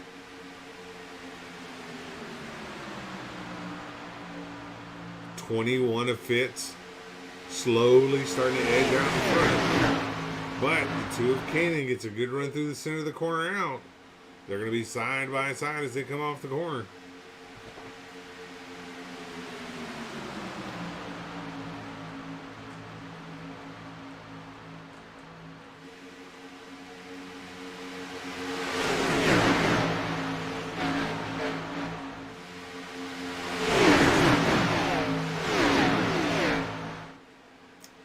Kanan and Fitz still side by side down the back straightaway here. Combs, though, he's giving a good shove to that 2 of Kanan to keep him out front. Matter of fact, those 2 got such a good run, they were able to pull away from everybody. So Austin Rose and Lester now going to make their way around Fitz on the inside. Outside line seems to be losing momentum and steam. I know, Murph. I'm sorry, bud.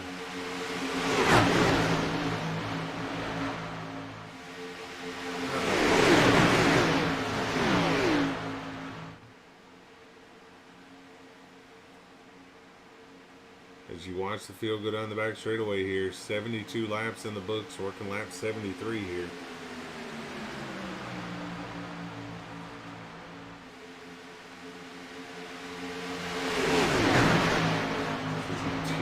Watch these guys go around the racetrack.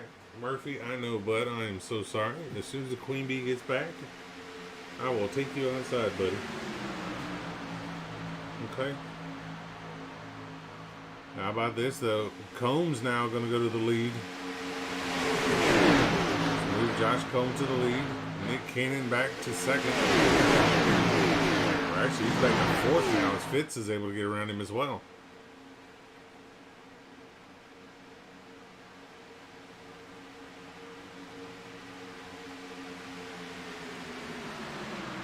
Watch just Dave there work to the inside. Dave currently running in the 11th spot.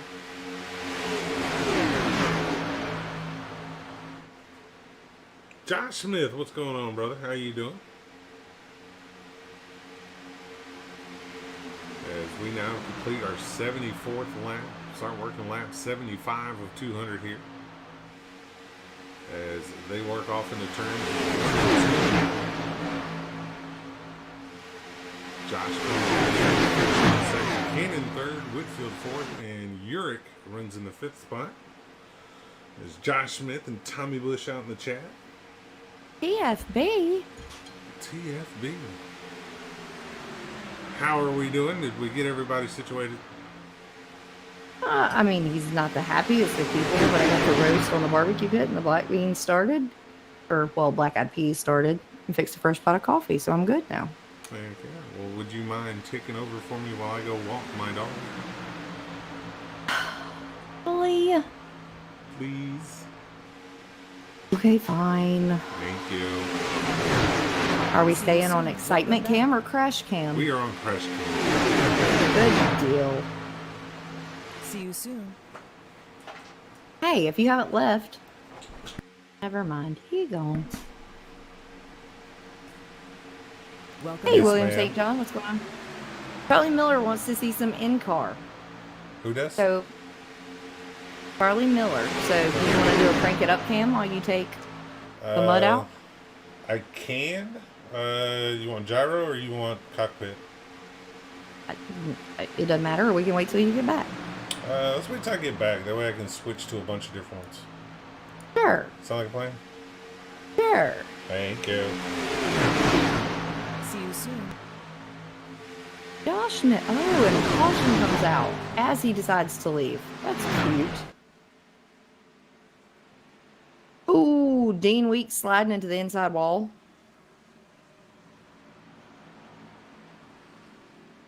Not sure that I'll be able to call it and tell you exactly what happened, since Robbie decided to leave at the most inopportune time.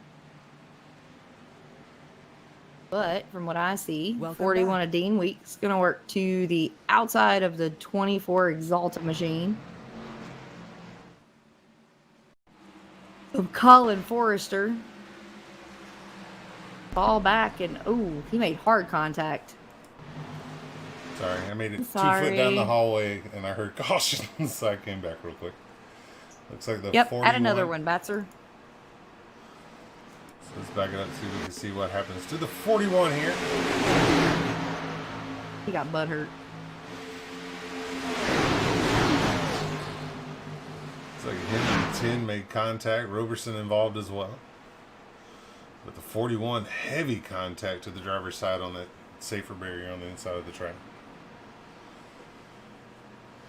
It's a tough break for him. As we're going to be working caution number 5. So, okay. Now I go. No. Please. I can't bring drivers up and talk to them, but I can talk to people in chat. How about that? Talk to people in chat, please. Oh, God. It's just Batser. There's William St. John out there, too, and Charlie Miller, and Brogan. Piglets. Well, if Josh Smith's out there still watching, how excited is he for tonight? But yeah, long day. But Bert on the beehive? Piglet. You shouldn't say that. Everybody knows how I feel about Fords. Anybody else having trouble with the car? Man, that's probably just your phone. It very well could be. I mean, I'm not going to lie and say it's not, but working lap 79 of 200.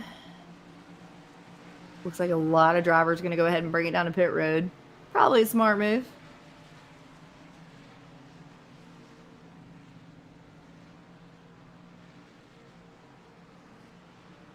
Santa, how's it going? Batser, is that your official slogan? If so, it needs to go on the back of your truck because that'd be amazing.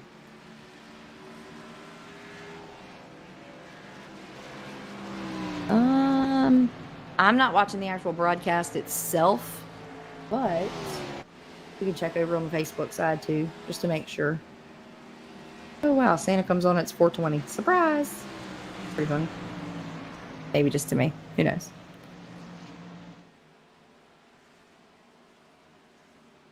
Sometimes the phone volume overrides the volume. Is it over the cars or us?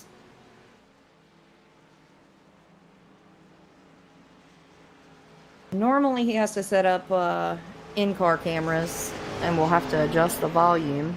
And supposedly he did it, but it wouldn't be surprising if he didn't. Man, how am I? I'm exhausted. Mentally, all of it. It's been a very strenuous couple days. Dana, why are you lazy? It's Sunday. You're not supposed to be lazy. Turn 1 has a loud spot. Well, it sounds like Robbie needs to fix that. But he didn't.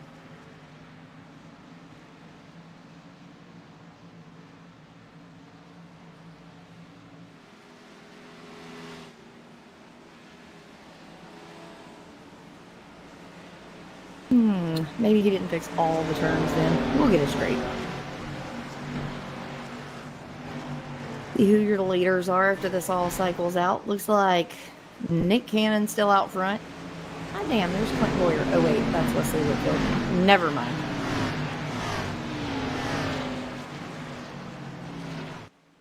Old Charles up there in the 14. I'm not going to butcher his last name because I haven't learned it all the way yet. Jonathan Combs in 4th. Austin Rhodes in 5th.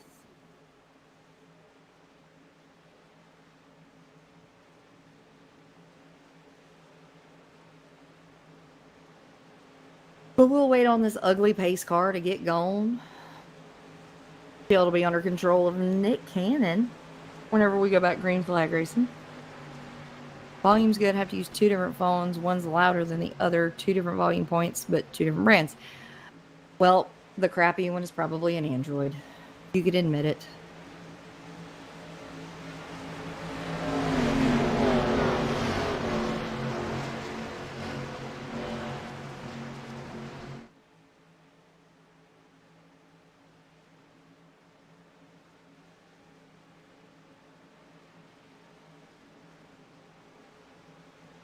Right, looks like pace car is going to go ahead and drop down Nick Cannon, Wesley Whitfield, Charles Ryan Gurrick in third, Jonathan Combs in fourth. Combs going to jump up to the top. And Nick Cannon's going to get that good jump on the start to move along Wesley Whitfield and Charles side by side for second. Combs is going to go ahead and duck to the bottom. He'll go to the inside of Wesley Whitfield to get that spot for third. This is clearly a guy who does not like to run towards that. Huge gap between the cars on the top side, and I'm telling you, big gaps between cars on the bottom line too, and that's where you want to be right now.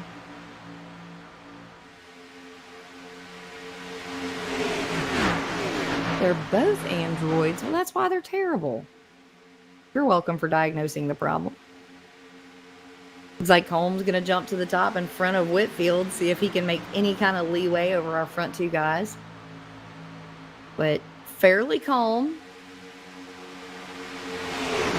Holmes going to be able to make it around Gert. So he'll set his sights on Nick Cannon.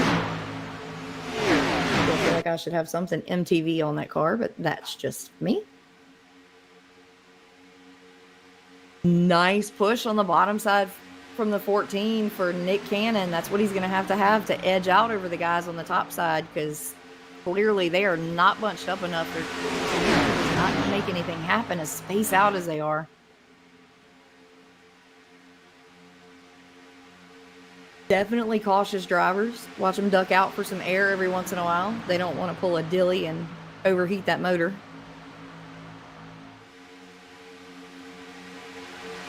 Looks like the outside line starting to form again. Combs kind of left out to dry there for a second. 62 of Wesley Whitfield. Looks like old, I can't say 5 times, so we can call him 1 time. On the top side, going to try to make something happen, but it looks like that bottom line's prevailing just a little bit more. Alrighty, I'm back. Cool. We'll go crank it up, Cam, for Mr. Miller out there. And let everybody ride on board and experience the sights, sounds, and speeds of Daytona. Okay, bye.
Alrighty, folks. Hopefully you enjoyed the Crank It Up cams as you got to experience the sights, sounds, and speeds of Daytona.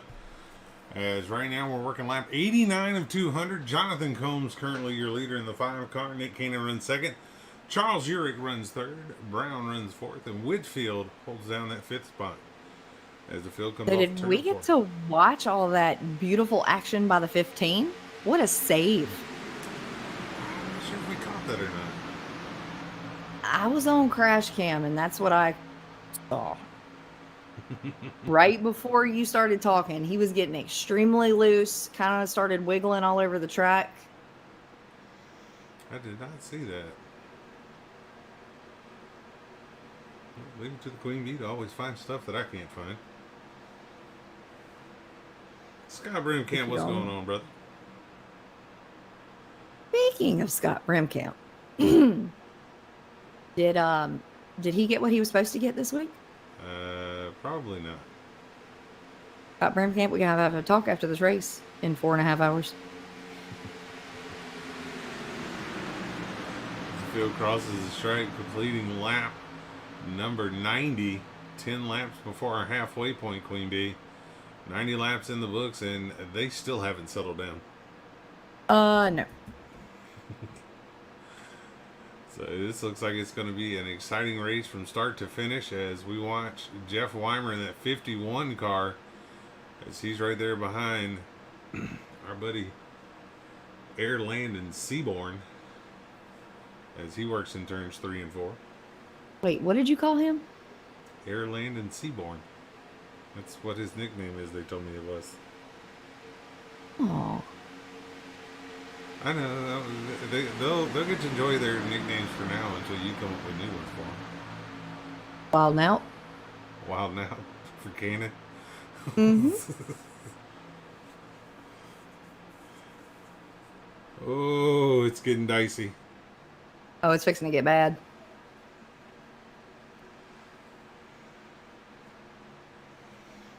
This is true, Brogan. This is true. As Josh Combs continues to lead over Nick Cannon, but we're watching back here with Jeff Wimmer and Seaborn and McLaughlin as they're all side by side back here, and it's getting crazy. These cars are not handled in the way I think these drivers expected them to handle. As you watch them head down the short chute into turn number 1. Feel a little bit spread out, Queen Bee, but not really, as those that are side by side are, well, they're pretty much touching doors. Oh yeah, they're fixing to wad some stuff up. They're channeling their inner wee man. YOLO.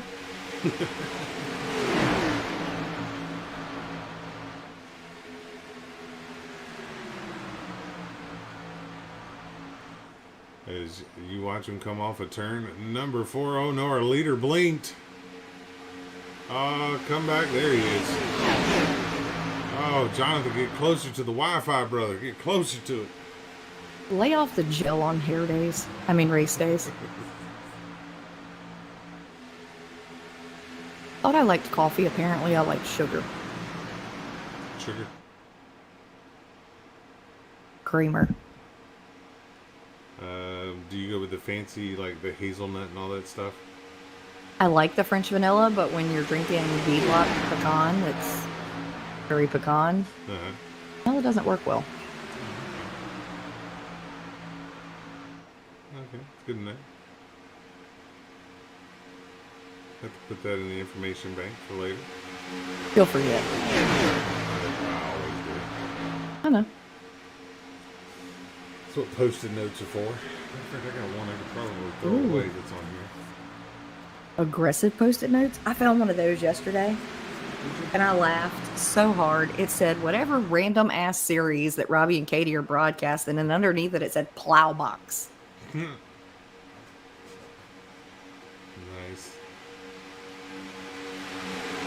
Very nice. As you continue to watch the drivers work through turns 3 and 4.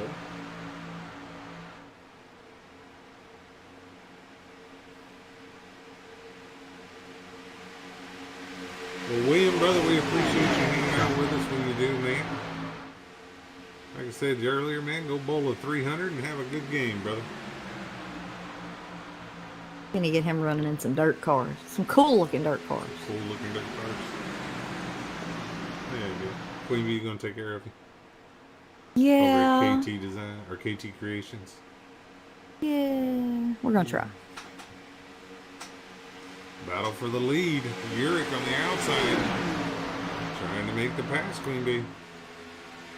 Gonna try, but he has more help going on the top side than what's going on the bottom. But that 21 of Matthew Fitz is awfully squirrely.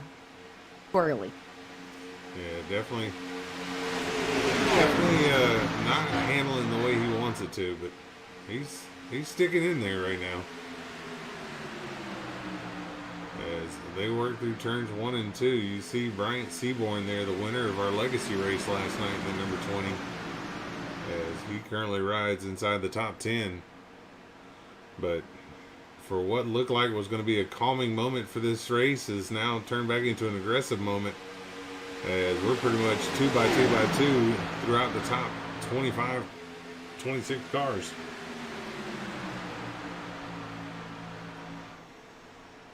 So here they come off of turn number 4 through the short chute into the trioval here. Jonathan Combs continues to lead. Nick Cannon runs second. And how about former champion, Mr. William Brown? Oh, here we go.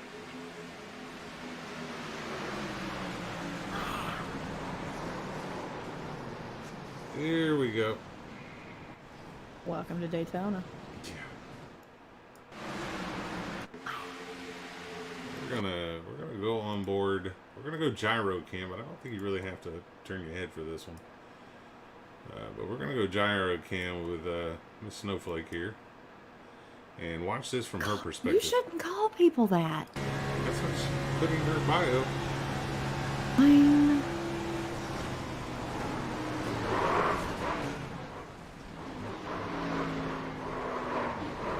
Just that fast. So we'll work caution here on lap 99. As Rhea, I believe that'll be, she's used all of her fast repairs, I believe.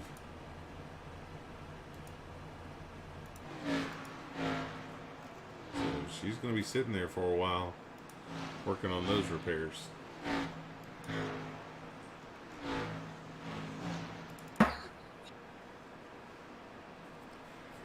As Josh comes, he's going to be your leader here as we complete lap 99. Expect to see everybody come to pit road this time. James Batcher said they made their own halfway point.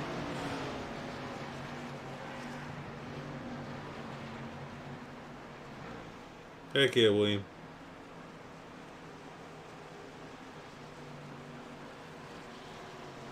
As you see Matthew Fitz there currently running in 6th, and then number 21.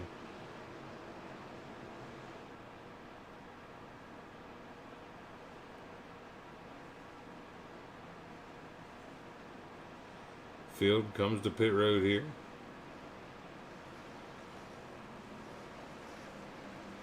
Tell you what, after he gets done with his pit stops, we'll see if we can't get a word here with Matthew Fitz. He's had quite an exciting day himself. So we'll check in with him, see how he's doing.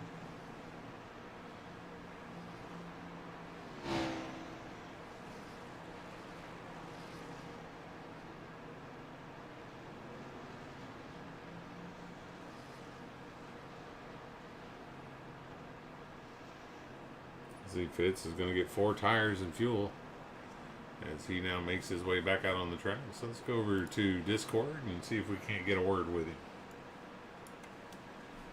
See if we can find him here real quick.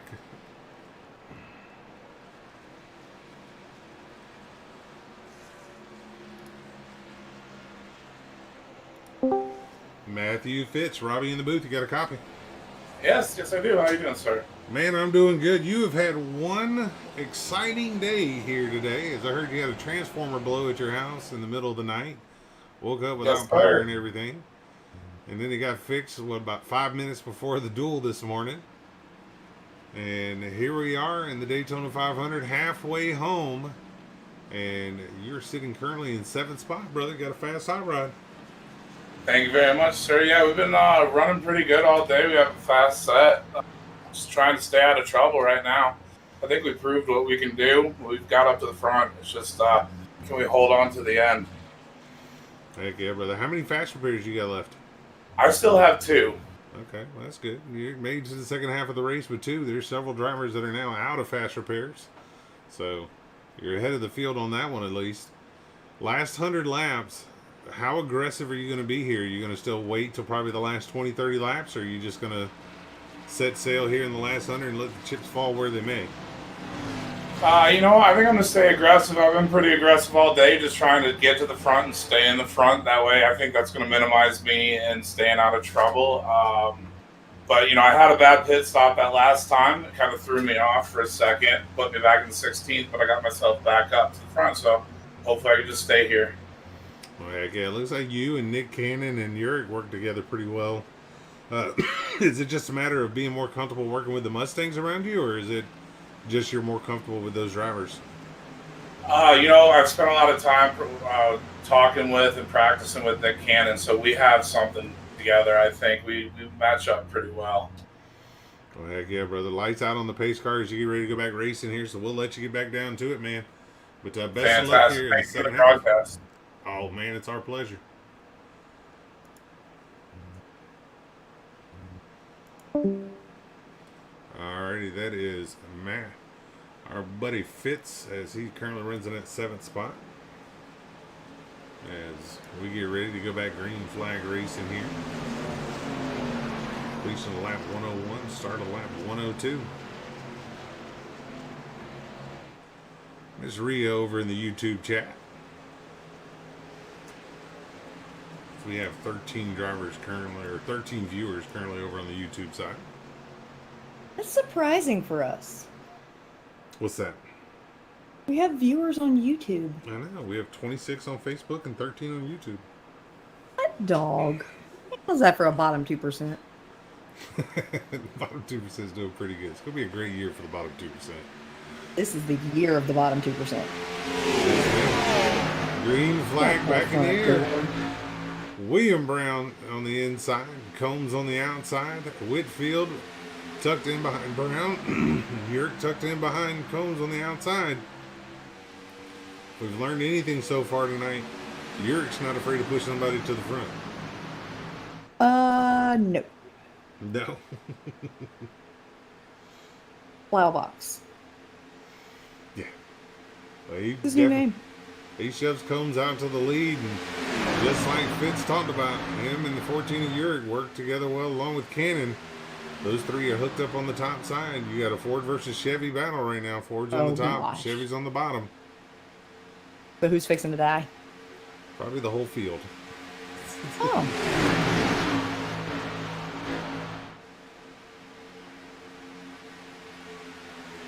Right now, though, Combs able to take his Camaro and take the advantage as he has help there from Brown. As right now, inside line per van. And what make is that? I believe it's the bow tie. I'm sorry. Say the word. The bow tie? The what? The bow tie? Or you want the C word, don't you? Yes. We're not allowed to use the C word on this channel. You told me that. I'm not talking about chicane. Here we go. Should have said it. Oh, that's the whole field. This is where we die. That is the whole field.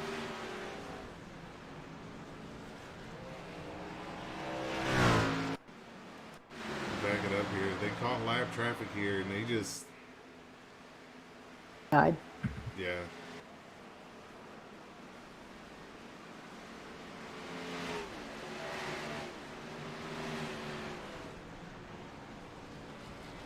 Wow.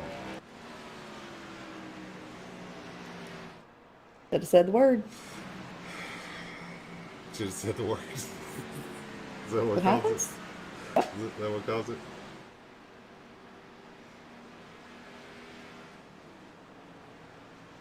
If we jump back and forth between Facebook and YouTube, would it pump your numbers? I have no clue how the YouTube numbers work.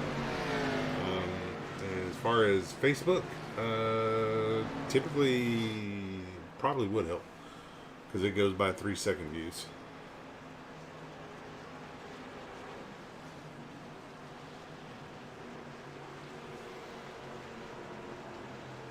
So I don't know.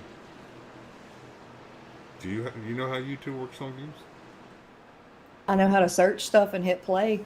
Hmm. That's all I know of YouTube. That's all you know of YouTube. Well, I know we just got done talking to Fitz. He said he had 2 of his fast repairs remaining. Well, good thing he had 2 because he's using 1 right now.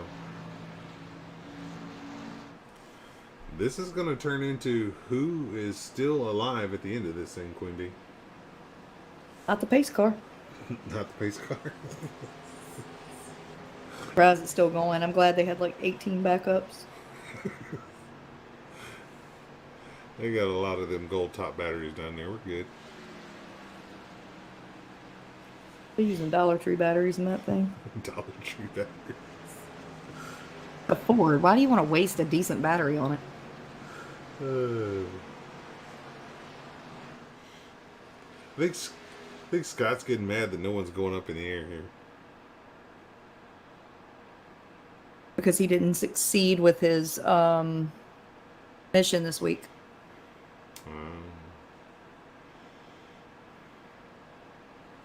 Well, that's not good. It's not good at all. It's not good at all. How about running 4th right now? Gary Armijo filling in for Roland Paparazzi Landry. Gary inside the top 5 now. Is that Mater behind him? Oh no, that is him.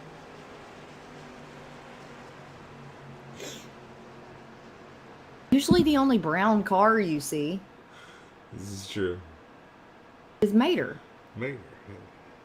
Oh, it's beans. It's Bush's baked beans. Roll that beautiful. Those are bean good for footage. your heart. Are they? I mean, that's what I hear. My 6-year-old tells me that all the time.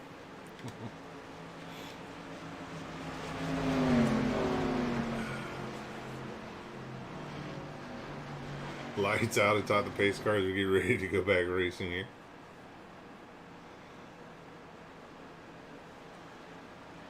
Watch on Tuesday night. I will try not to disappoint Scott Broomcamp.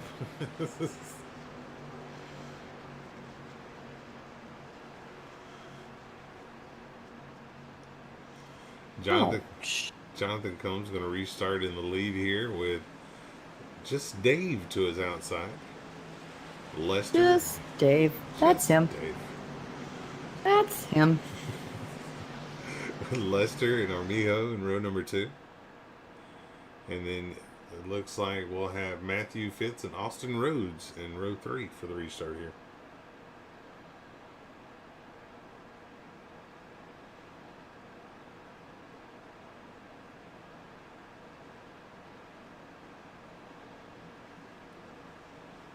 So does that mean Armijo is Santa's little helper?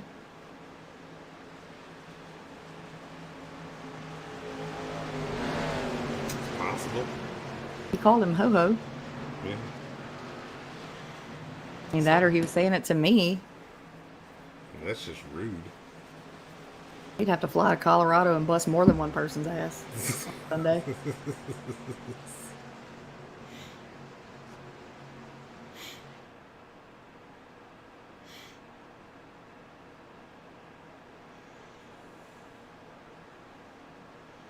Bats or don't go wreck anybody. Face cars down on pit road. We're going to get the green flag here to completion lap 106. Jonathan Combs out quickly out of the gates. As you watch him take off, Dave's going to be able to slot in line behind him. Armijo and Lester will battle for that 3rd spot. That's what I always thought, Rhea, that the second part of that, not the first part. I always thought it was the magical fruit. The more you eat, the more you... What I was always told.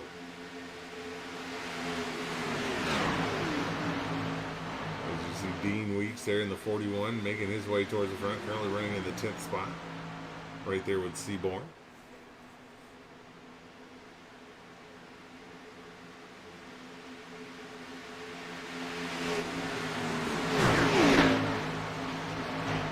As the field completes lap 107, working lap 108 here, Queen Bee. Starting to thin the field out a little bit. Starting to see some drivers that you can tell they're either out of fast repairs or not wanting to use that last one. Because you see some cars out there right now with some damage on them, just kind of riding. Yeah, right now is the time, especially if they're out of fast repairs or only down to one, they're going to want to be cautious. Because I promise you, they're not done wrecking, and you still want to finish the race. Yeah, definitely.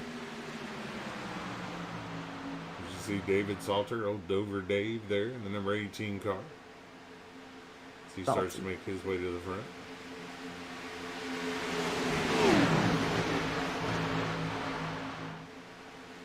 Several drivers are looking like they're having some connection issues though.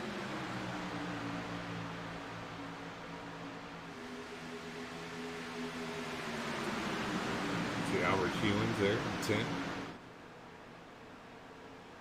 But Jonathan Combs continues to lead over Armijo on the outside. Armijo, though, has got Uric behind him. We've talked about how good of a pusher Uric's been all night, and he's going to shove Armijo out to the front.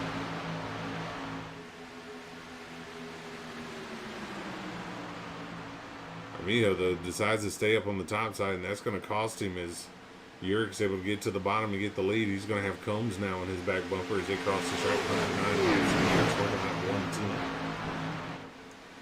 91 laps remaining here tonight.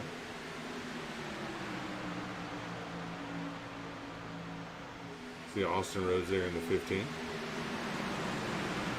So Queen Bee, let me ask you this question. We're in the second half of the race. You've survived to this point. If you were a driver in this race, would you still be cautious and sort of just hanging around till about, 20, 30 laps to go, or are you pretty much at this point full send? No, I don't think you go full send yet. I think it probably 150, start working your way up there. And then when you get up there, be extremely cautious until the last 2 laps. Last 2 laps, just Katie bar the door? I take offense to that, but yes. I'm sorry that you take offense to that. It's not meant to offend you. It's just an old saying. No comment. No comment. I mean, it did come out before I was born, so. It's true.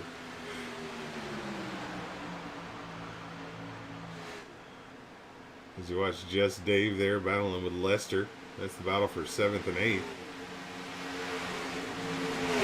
Robbie Bias in the 6th car making his way inside the top 10 now, as he's up to 6 right now. You see Nick Cannon there in the 2 and Fitz in the 21. Those 2 drivers trying to make their way back to the front. Queen Bee after getting caught up in the last incident. Yeah, I hate to say it, but at least, some of the cars have decided to take it over the wall for the night. So going back up through the field is not going to be as hard. You're still going to have to watch cars merging in off pit road. Lap traffic still going to be an issue, but just pay attention. Pay attention and be safe. Or cautious. Sure. Mind your manners.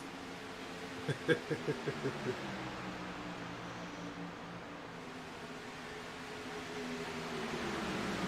see Michael Lester there currently in 7th. He's right at the back side of this front pack.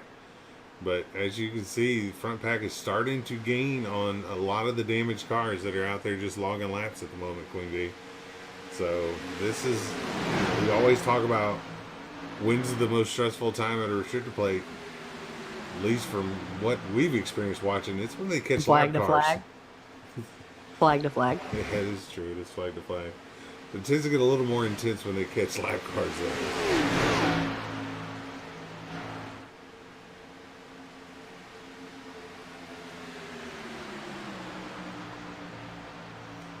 So lap cars are going to stay high here. We're going to be 3 wide for a moment. Able to make it through. But Daytona, not a good track for 3 wide racing. Not until the finish line. Yeah. Talladega, you can do 3 wide all race long. It's not that bad. Daytona, it's a little tight for 3 wide racing. Agreed. Urick out front, Combs runs second, Whitfield up to third. Remember, Whitfield, he's only here for one reason and one reason only, and that's to win this thing. And he sees the run that Fitz had, and he's going to jump up in front of him there. If we go back in the field a little bit, you can see Eddie Rivers currently running 16th in that 4 car. As he's got Weimer there behind him in that 51. As up front, Combs your leader, Urick runs second. And Fitz and Cannon trying to make a run on that outside as Urick now thinks about going to the high side here. Queen Bee down the back straightaway. Curious to see if he can make something happen. He's going to look to the outside of Combs. Ooh. Way too close for comfort. Yeah, a little early to be side drafting. I'll tell you another reason, like, for me personally, why I'm not a fan of side drafting is with the opportunity for netcode, as high as it is in this lobby with some of the drivers and their connection issues, the last thing I wanted to do is try and get as close as I can to the car beside me. Yeah. So it's definitely sketchy. But Urick on the outside with help from Fitz and Cannon, looks like he's going to be able to get to the lead here as they go from turns 3 and 4. Combs, though, he's still got Whitfield there with him, and don't count out Armijo either down there on the bottom. Didn't call him names like.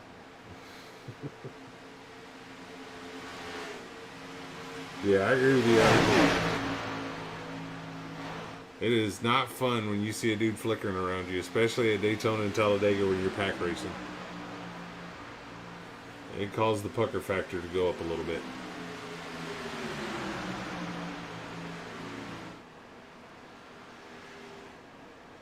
But as they work down the back straightaway here, working lap 117 of 200. You see 2 lap cars out in front of them. They're eventually going to catch him here. The hope is that they catch him on a straightaway and not in the middle of the corner. Because they definitely don't want to back out of it, but it doesn't take a lot when those cars go up high for them to get into the wall and cause more issues. Yeah, so you want to be careful and cautious about where you catch them, but it looks like they're probably going to catch these guys here in the middle of 1 and 2 here. So it looks like the lap cars are going to stay. No, what? I'm not sure if they're staying to the bottom or going to the middle or what we're doing here. As we come off the corner, lap cars are going to go down to the apron here, so that's going to help.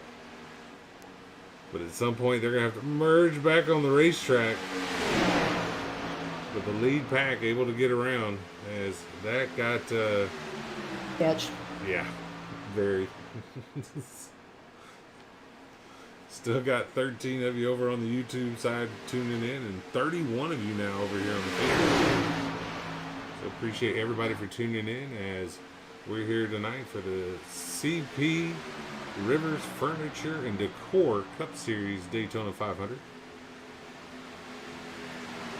Proud of myself. I remembered how to say that. You looked at a piece of paper. Actually, I did. Congratulations. Believe it or not, I did not.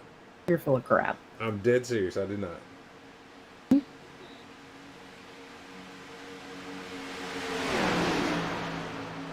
You know what's funny is the car with the connection issue that is smoking. Uh-huh. Notice which car it is? It's the Bush's baked beans. Yeah, so did you notice what it looks like is coming out of the exhaust pipe? Looks like he's pooting on everybody. Exactly. Just leaving a gas cloud as Michael Lester gets loose. What a save by Michael Lester. As he gets it woed up before he gets down into turns 1 and 2 and goes back up the racetrack. So a hell of a save there by Lester. But he got caught in that gas cloud and, well, didn't work out for him. Like we, man.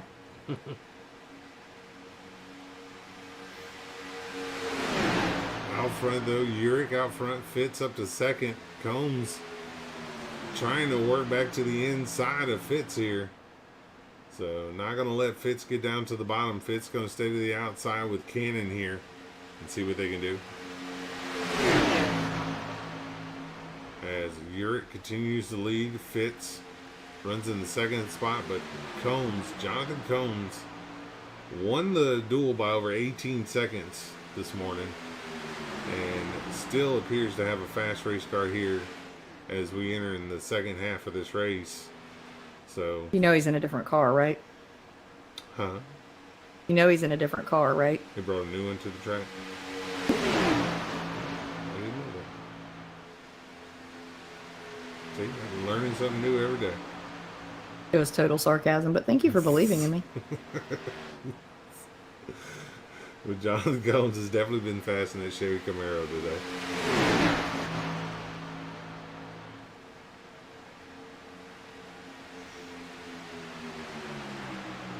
So it's going to be interesting to see how this plays out as we continue to go through here. But one thing also to keep in mind here, Queen Bee, is that 24 incident cap for some of these drivers. You know, if they get 24 X's, they'll get removed from the server. So there's some drivers that have already been through 2-3 wrecks. They're probably creeping up on that 24 X's with 3 wide for the lead. Well, not anymore.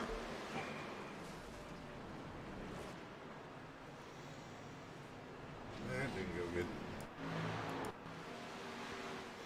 See, Matthew Fitz is going to try and snake it through the middle here. And him and Urick make contact, and Combs nowhere for him to go as he's going to get caught up in it.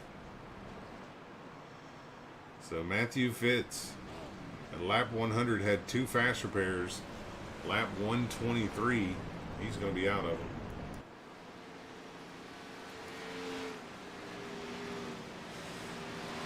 That's no bueno.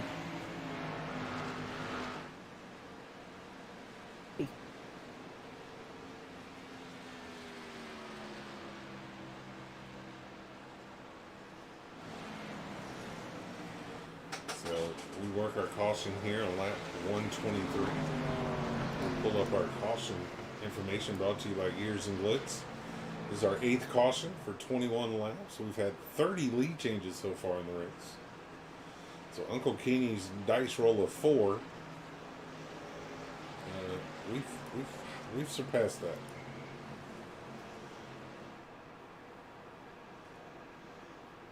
So as we work under caution here, Urick your leader, Whitfield runs second, Armijo runs third, Cannon fourth, and Rhodes fifth.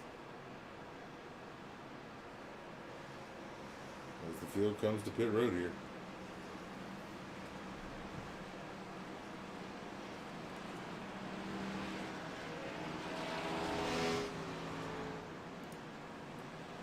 Let's see, maybe if we can get a word with one of our drivers here real quick.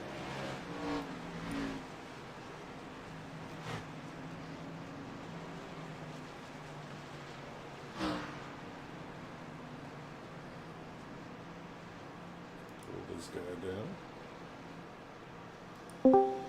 Jonathan Combs, Robbie in the booth, you got a copy. What's up? Well, man, tough break for you there as you're going to get involved in the most recent incident. Had a fast car, man. Did you have another fast repair? Yeah, I used my last fast repair, so we're just kind of run for broke here and see what happens. Well, lap 124 out of fast repairs. Basically going to have 75 laps to try and survive here. Do you be aggressive and get back to the front, or do you just kind of hang in the back for a while? I'm going to hang in the back here, wait till probably 10 or 15 to go, and then march up. I had to pit there because I don't think I'd have made another lap as damaged as my car was. Right. So I'm already in the back anyway, so just let them go and hope to be there at the end. It's been a real fun race, been pretty clean for the most part. I'd like to know what happened on that one there. I knew we were 3 wide for a second. I had a feeling something bad was going to happen, but from what I've seen, there was contact between the 14 and the 21, almost like net code contact. Mm-hmm. And it sent the 21 up the track, and well, and that's all she wrote. You unfortunately were what stopped the 21 from beating the wall. Yeah, he needs to buy me a beer after that because I heard that. I got this force feedback wheel. It rocked my arms there for a second. It actually kind of hurt. But no, good race. We'll see what happens. Hopefully, it can be there at the end. Heck yeah, brother. Well, you definitely had a fast car. Is the lights going down? Are you worried about the setup changing on you? Not really. I kind of set it up for the nighttime, so it's actually felt better the longer I've gone. So I've got faith here. It's just kind of biding my time here, and my teammate William got knocked out, which really bummed me out. So I haven't had a lot of help. Them Penske cars have been real strong, so kind of on my own here, but we'll see what we can do. Heck yeah, brother. We'll give them hell here in the final 75 laps of the race. All right, man. Thank you so much. All right, that's Jonathan Combs, driver of the number 5 car. He's had a fast car all day. Unfortunately, like you heard him say, he's out of fast repairs. So he's going to have to change up a little bit of the way that he plays this.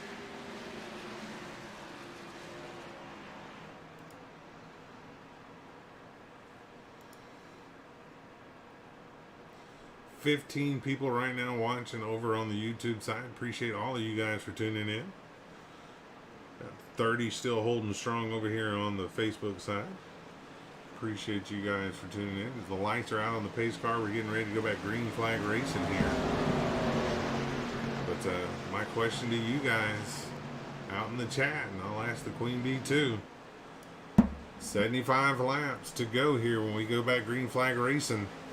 Some of the favorites out of fast repairs. Does it change who you think's going to win this race? Nope. All right.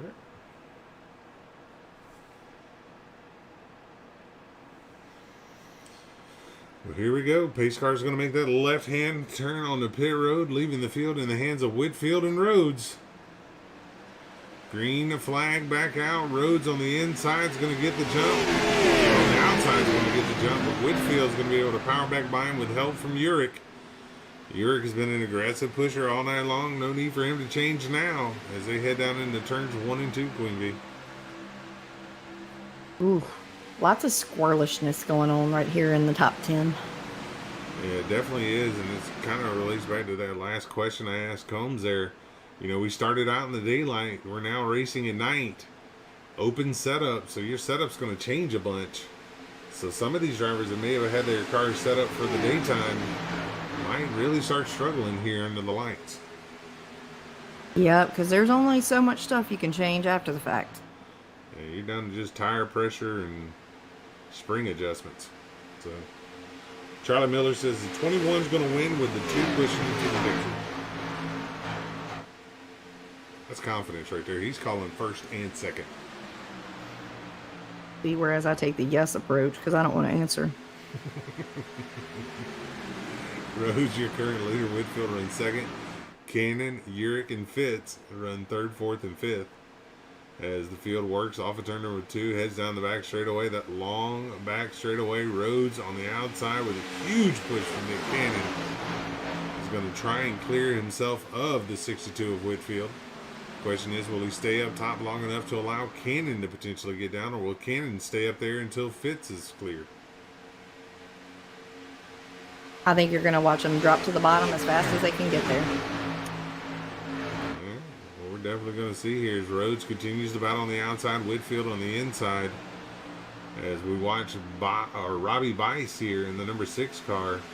He's got his teammate with him, the 17 there, as they work down the back straightaway. 17 a couple laps down right now, Queen Bee, but even if you're a couple laps down, you can really help your teammate, you know, make a difference in this race.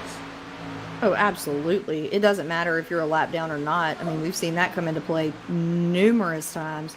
As long as you have that push, that arrow coming behind you, I mean, it's all about company. I'm not even going to say good company. But as long as you have somebody up there with you, you stand more of a fighting chance than running by yourself. So if you have somebody, especially a teammate that's up around you, I mean, that's something to hold confidence about. Yeah, most definitely. Carl Rourke over on the YouTube side said, oh, Urich and the 21 of Fitz go around. Fitz heavy contact in the wall. Urich front end damage torn up on that race car.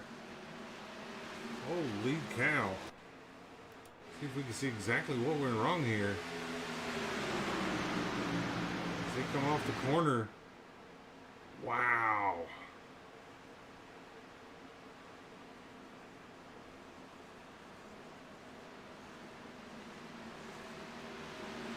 heavy, heavy contact for the 21 of Fitz. And we're going to back it up one more time here. We're going to go roof cam here with the 21 of Fitz and see from his vantage point what happened here. But we're going to let you make the call on this one, because that's the great part about being who we are. We don't have to make the call.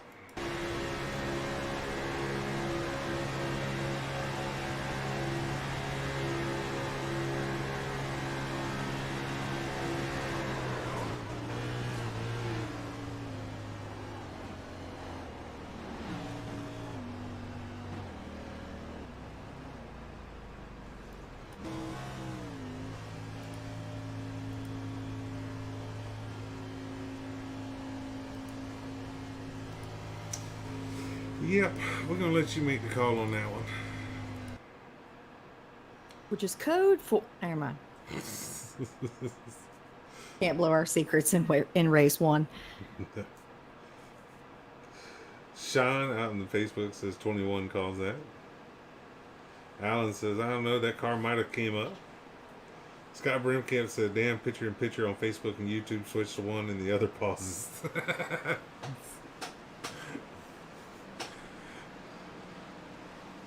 Upper middle class problems. Kyle Quintrell out there says, I think it was a combination of the 21 going down and the 14 coming up. Damn it, Boyer. I'm going to miss his Mobile One commercials. Oh my gosh. I just miss him in general. Well, we get him in the booth at least. That don't make a crap. Yeah, that's true. Not the same. No, that's not. Somebody's got to finish last every week. I mean, Batzer's only here one day a week. Did I say that out loud? You said that out loud. Batcher also needs to make the decision here soon whether or not he wants to do double headers on Tuesday night and let me know. I thought he left. He probably did. I don't know, but there's 50 people watching on YouTube. I mean, on Facebook. 50 people? What it says. Holy shnikey. There is 50 people watching on Facebook. We got 14 over on YouTube right now watching. Rita says 14 definitely came up on the 21 over on the YouTube side. And that's your admin. And Carl Rourke over on YouTube says that 37 is going to win this race.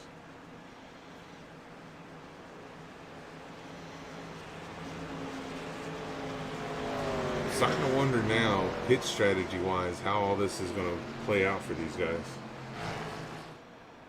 Oh, Batzer is still out there. My bad. James says I won't do trucks until late January. Okay, that still doesn't answer my question.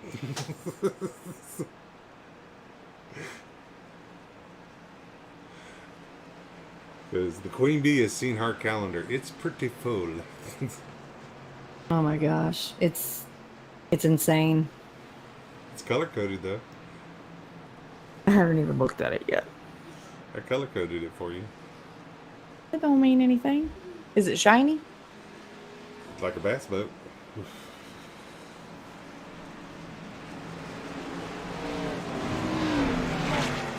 I'll totally agree with you 10,000%.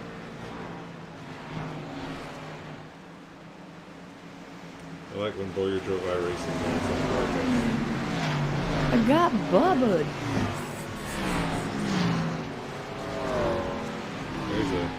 There's a good chance that you may see him doing the same thing this year, because I have a feeling they'll figure out a way to include iRacing in all the broadcasts this coming year.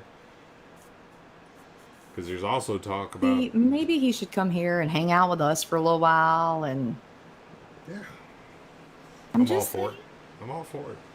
We'll gladly take Boyer under our wing as an iRacing broadcaster. I mean, maybe he could teach us something. I don't know. We might go from the bottom 2% to the bottom 3%. We can at least teach him the proper terms. Resets. Resets, sit there for 3 seconds, you automatically go to pit road. 2.2 seconds. Thank you. I know. I'm working on getting us a special podcast guest soon. Are you? Yeah. Sweet. I still gotta schedule the one with Scott's daughters. We need to do that one still. Yes, we do. As pace car makes the left on the pit road. Here we go. Austin Rose, Nick Cannon on the front row. Green flag back in the air. We are back racing here at Daytona at the completion of lap 132. Start of lap 133. Texting and driving, listening on the truck speakers. Working 1 and 2 here. Not many cars left out there without any damage. Nope, not many at all. It's like a typical Rocky Mountain race. Phil works down the back straightaway. Here you see William Brown back there in the 48, currently running in the 28th position. Trying to make his way to the front. Roland Landry says, that's my super sub. Oh, we got a big wreck and your super sub's involved in it. Oh, they're all involved. 1, 2, 3, 4. I can't count that high. Oh, no. Oh, no. In the words of Katie to Robbie, this is where we die. Contact happens between Rhodes and the 62, and then from there it is on. And when I say it is on, it is the entire field. Oh, meal my. I think we'll do blimp cam. That might show this wreck better. Blimp cam didn't even show the whole thing.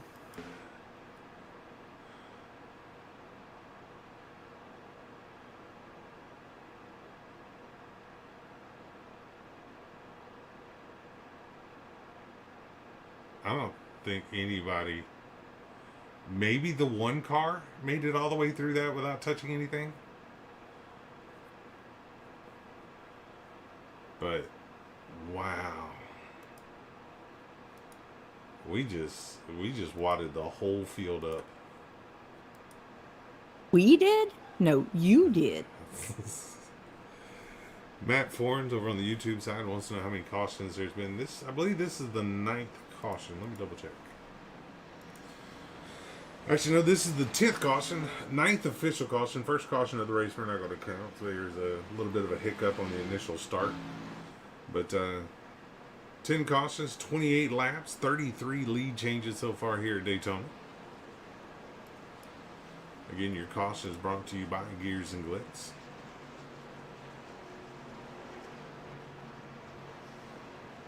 '62 believed his spotter and came down early. I never listen to my spotter, but that's just me. I hear you.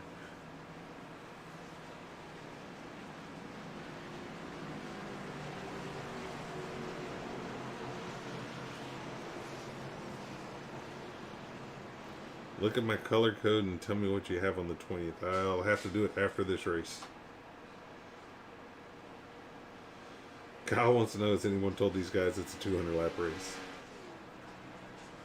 And Scott says, Uncle Kenny needed a bigger dice. It's David Balk and that number 1 car may have been the only one that made it through that incident without any contact. But there are not a lot of guys left in the field now that don't have damage. I know we just got done talking to Combs, and he said he had just used his last fast repair, so he was going to ride in the back until the last 15 laps. Well, unfortunately for him, that's not going to come to fruition, as he's going to get caught up in that. So, tough break for him, as that's probably going to end his night, his chance at a Daytona 500. He had a fast race car tonight. So, we'll see how this plays out for these guys.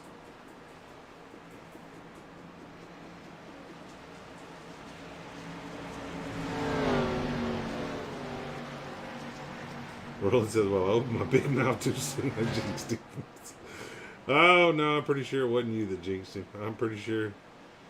And somehow, some way, I was the one that jinxed him.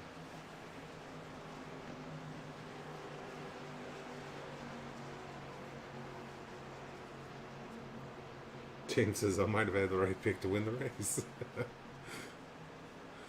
Oh, old Phantom out there on the YouTube side. 17 people still watching over on the YouTube side. 34 over here on Facebook.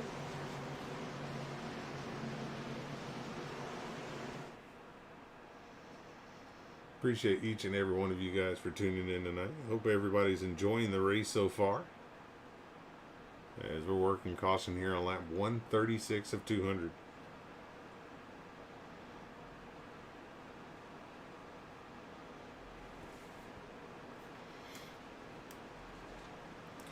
I'm scared to talk to anybody else. The last couple of drivers I've talked to have been involved in wrecks, and I don't want to jinx anyone else.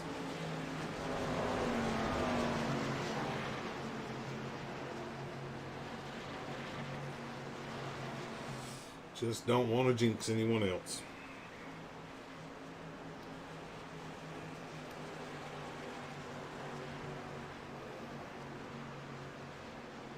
But we've had a full day so far here on the channel.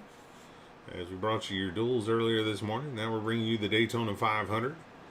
But don't think that after the 500 ends that the racing action is over, as we will have more racing action tonight as we go single file here on this restart. We'll tell you about the action here in a minute as Nick Cannon's going to get on the loud pedal. Austin Rhodes and David Bout as they go down into turns 1 and 2. See Austin or Gary Armijo there in the 37 after he's used his fast repair and back out there. Gary currently a lap down. David Bout there in 4th place. That Monster Energy Camaro. Nick Cannon though out front. Unfortunately for Nick though, all of his teammates are gone. As Austin Rhodes runs right there behind him.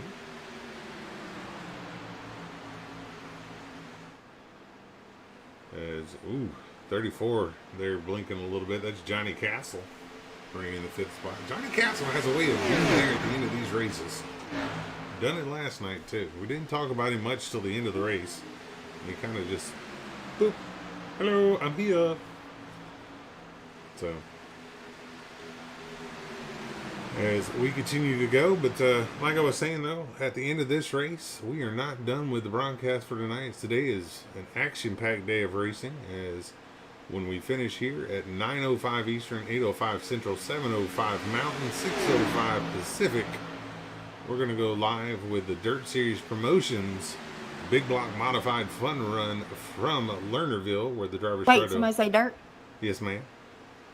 Oh, you caught my attention. What? I was telling everybody that we got the Dirt Series Promotions Big Block Modifies tonight from Lernerville as the drivers try to avoid the Cookie Monster tonight. And then following that, we have the Rocky Mountain Legends Racing Association's live from the Milwaukee Mile. So, 2 more broadcasts after this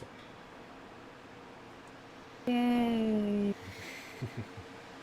And then we got a big announcement coming up with the Dirt Series Promotions, as we're going to be bringing you a very special series for them.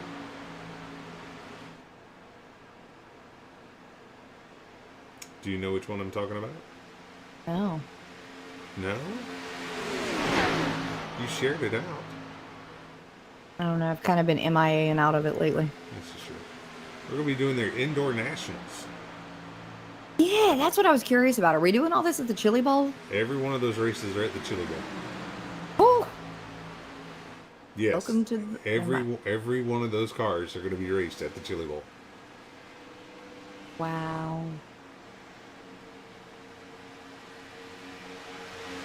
Can I be described without the word cluster? Some of those races may turn into NASCAR trucks? cluster. But do you have the full rundown of all the cars that'll be involved in that? Oh, I can pull it up real quick. Yeah. If you don't mind telling everybody about it.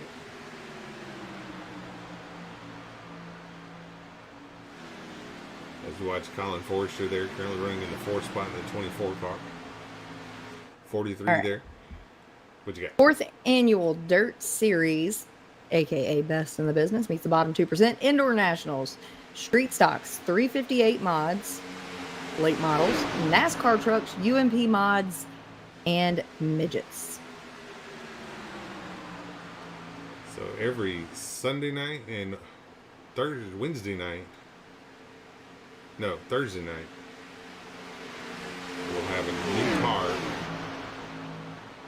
at the Chili Bowl for 3 weeks. 6 races, right? Yes. So 3 weeks. Mm-hmm. So every Sunday and Thursday for 3 weeks, we'll be at the Chili Bowl with the Dirt Series promotion. But every night, a new car takes us to the track. We're rounding the entire 3 weeks off with an actual Chili Bowl with the dirt meetings. It's going to be Would have fun. been fun to get them in the dome. If only we had the actual dome. That would be amazing. I don't see why they can't do it. They've done the Chili Bowl. Exactly. So, as you watch up front here, old James Bond and then number 43 working the outside. He's currently a couple laps down. Matter of fact, he is running 15th place, 2 laps behind the field. As right now, there's only 10 drivers on the lead lap. Actually, no, 9 drivers on the lead lap. As Gary is now running 10th, 1 lap behind the field. Oh, don't wreck.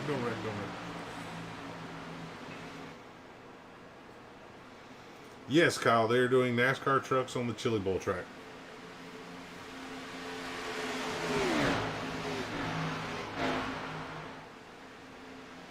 As you see Johnny Castle there running in 5th. Again, Johnny Castle has a innate ability here this weekend to be at the end, be around at the end of these races, been able to avoid most of the carnage as we work lap 144 here. But we've kind of single filed out front here. It looks like most of the drivers kind of realize, hey, if we don't settle down here, we're not going to make it to the end of this thing.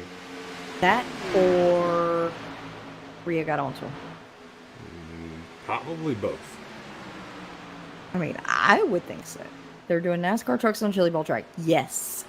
That's what I said too.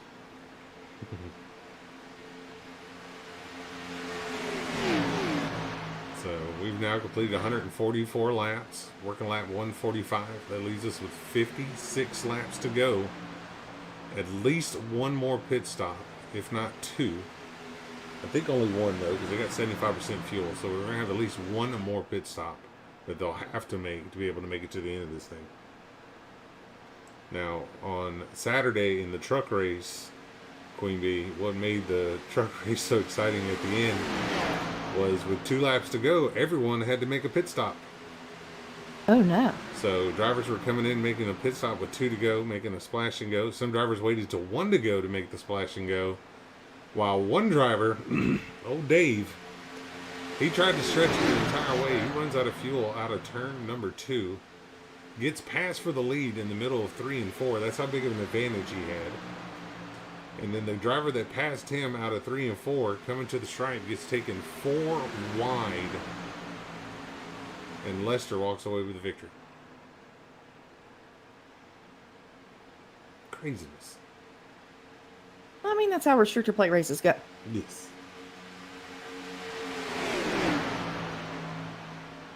So, never know what's going to happen at the end of these things. Is crazy things do happen at the end of these races. But we appreciate everyone for tuning in tonight. Hope you guys are enjoying the broadcast. If you haven't yet, drop us a like and a follow over on the Facebook side and over on the YouTube side. I believe it's hit the subscribe and the bell button. That way you know whenever we go live. I think that's how it works on YouTube. I don't know enough about YouTube. I just watch YouTube. I don't know. Queen Bee will eventually tell me how it works.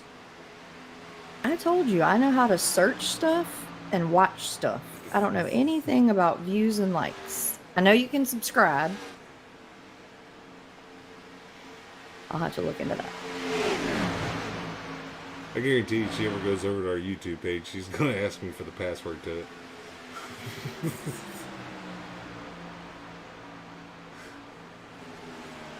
It's pretty plain. Yeah, we'll get that fixed. Like I said, I don't know a lot about YouTube.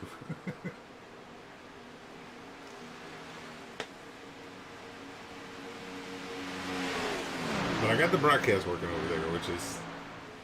it's a Well, I good mean, thing that's a for me. start. And I believe we're streaming at 1080 over there. Same over here on Facebook. So It's not 1080, it's 530.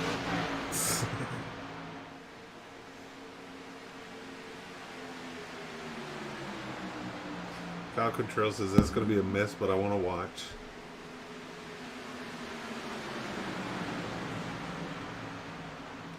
Scott says Queen Bee needs to figure out 1 minute broadcasts on TikTok now too. Whoa, we're Reagan. A thorn in his side. This is Eugene Thorne. Makes contact with the 23 there. We stay green though because they were down on the apron there, so caution does not come out. As both drivers get going, we'll back it up though and take a look and see what happened here.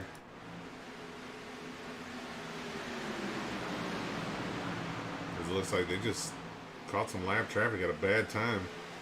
Thorn in the side. Ow. Off the track. I can dig it. I'll allow it. Up front, Nick Cannon continues to lead over Austin Road and Colin Forrester.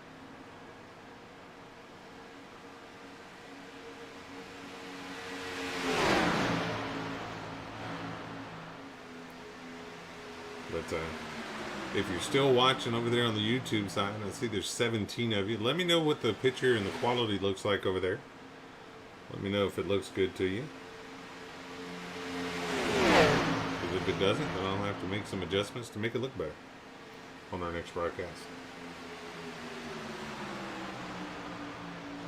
But we've now completed 150 laps. 50 more to go here, Queen Bee. What? I said 50 more to go here. Oh, cool. Do any LMB guys still race? I don't know what LMB is. Maybe I'm missing something.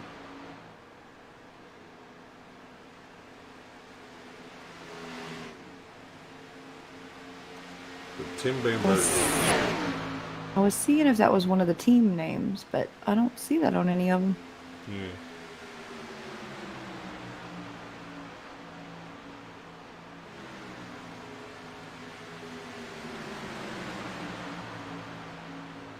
Tim, if you have any drivers' names, I can let you know if those drivers are still racing.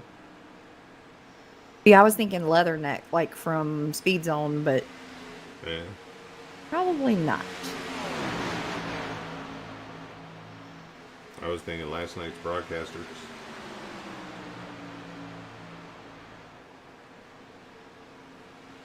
Oh, okay. Okay, I'm not sure, Tim.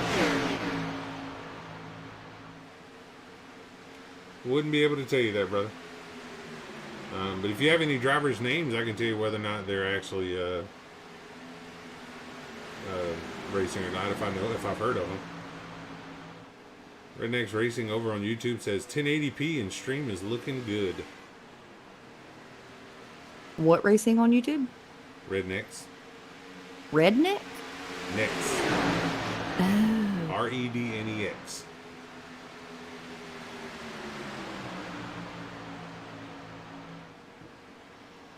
You know, like Blake Shelton sings about. The red.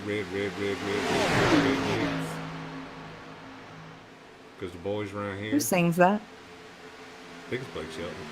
Okay, let him do it.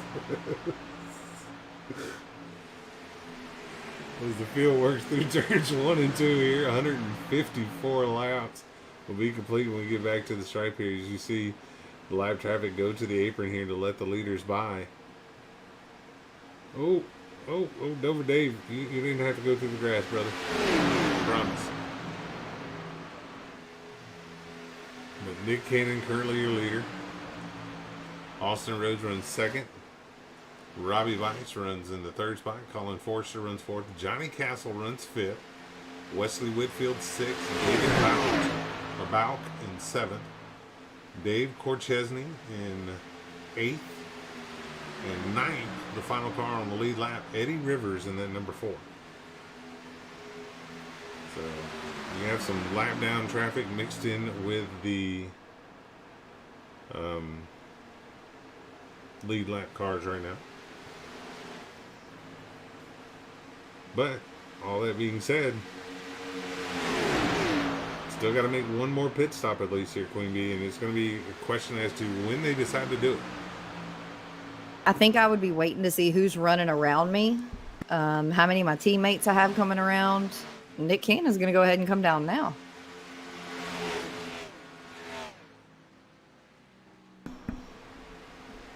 Nick Cannon decides to go ahead and come down, but he's going to be by himself.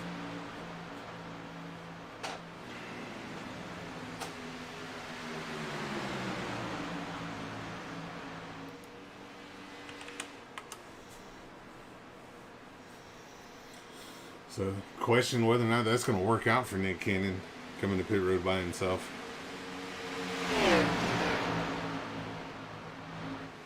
Definitely wild. Yeah, definitely wild. We did take him out. But Colin Forster now going to be your leader as they work off of turn number 4. As you see, Austin Rhodes now coming to pit road by himself. So, you can tell these guys are used to racing with their teammates, because they are not working well together as far as coming to pit road, because you would assume they would have all wanted to come to pit road together at the same time there. So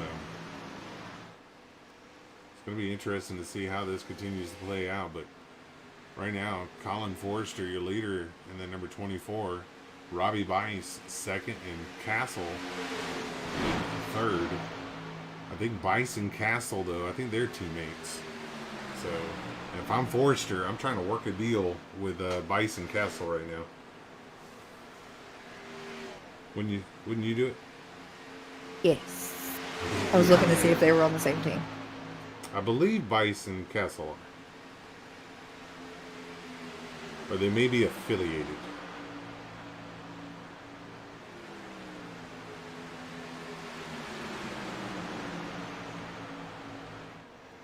$19 viewers now on the YouTube side. But ask everybody over on the YouTube side. Queen Bee's already asked everybody here on the Facebook side. For those of you on the YouTube side, watching the race and seeing how it's unfolding, who do you have for the win here as we get down to the end of this thing?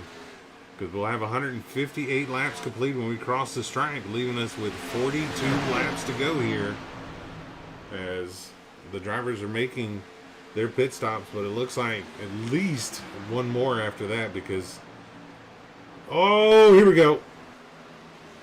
Lap traffic does it again.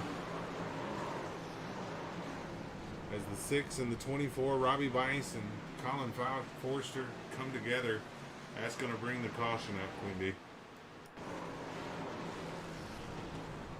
As we back it up here, it looks like Bice maybe just mistimed it, and I'll let you guys make the call on it, but they're going to catch lap traffic down here in turns 1 and 2. You see Forster go to the top. Bice tries to follow. And then unfortunately, Mijo's going to get caught up in it as well.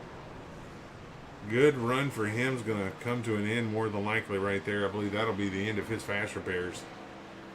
Unless he has an extra one still tucked away that we don't know about. But I believe he's already used all of his fast repairs.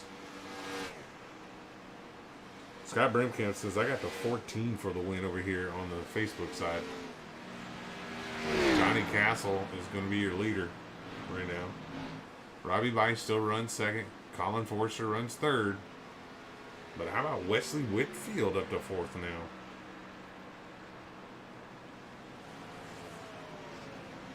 So, working our gears and glitz caution here on lap 160. We'll have 40 laps to go when we complete this lap.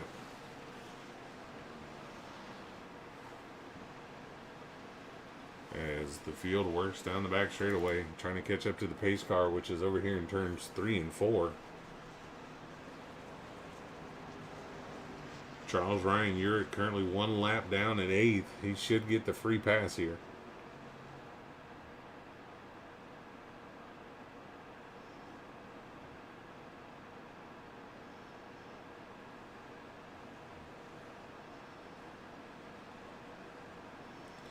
As you watch Castle come to pit road here.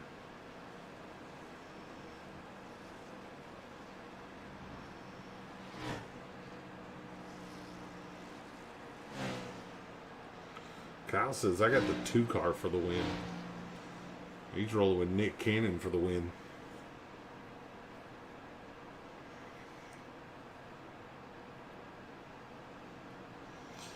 I tell you, in my personal opinion, again, this is just my personal opinion, I believe a lot of it's going to come down to what driver still has fast repairs. I think if you're a driver that still has a couple fast repairs, maybe even just one more fast repair left in the bank, you can be aggressive over these next 40 laps and position yourself to potentially win this thing. If you're not that guy with the fast repair, you're going to have to play it kind of conservative until we get inside that 10 lap to go mark. You know, because right now there are 9 drivers on the lead lap. So, you know, you got to be aware of what's going on around you, and it's definitely gonna mess with you here. But tell you what, let's see if we can get a word here with Johnny Castle in that number 34.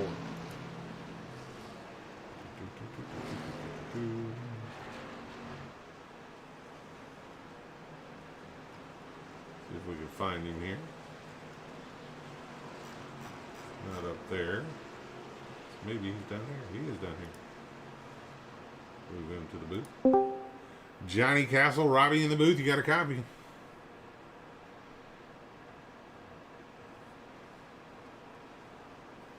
Johnny Castle, Robbie in the booth. You got a copy?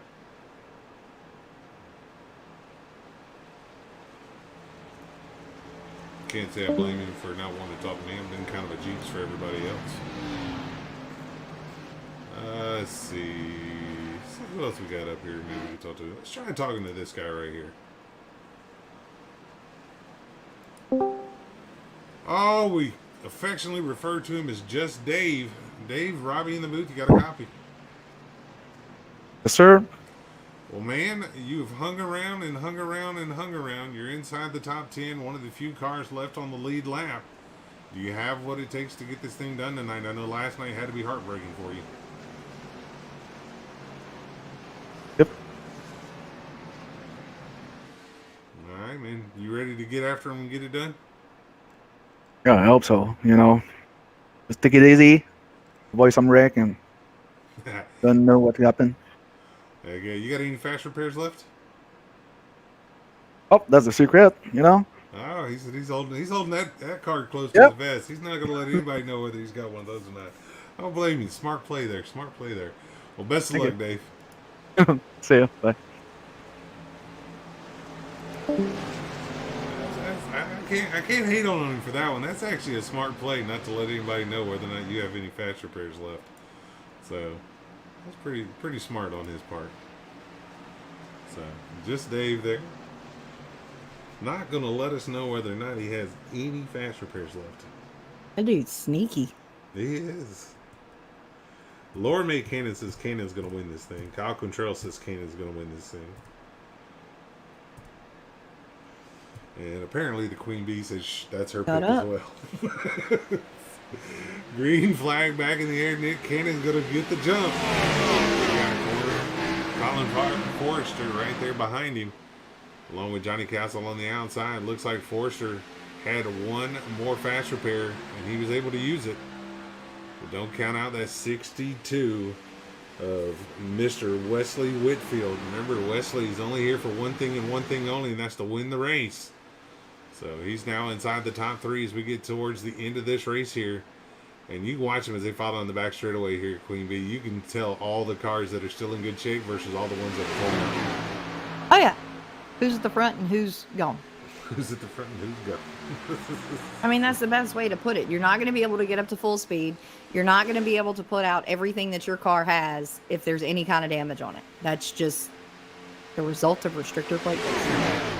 I waited till lap 163 to say that, by the way. I know, I'm proud of you.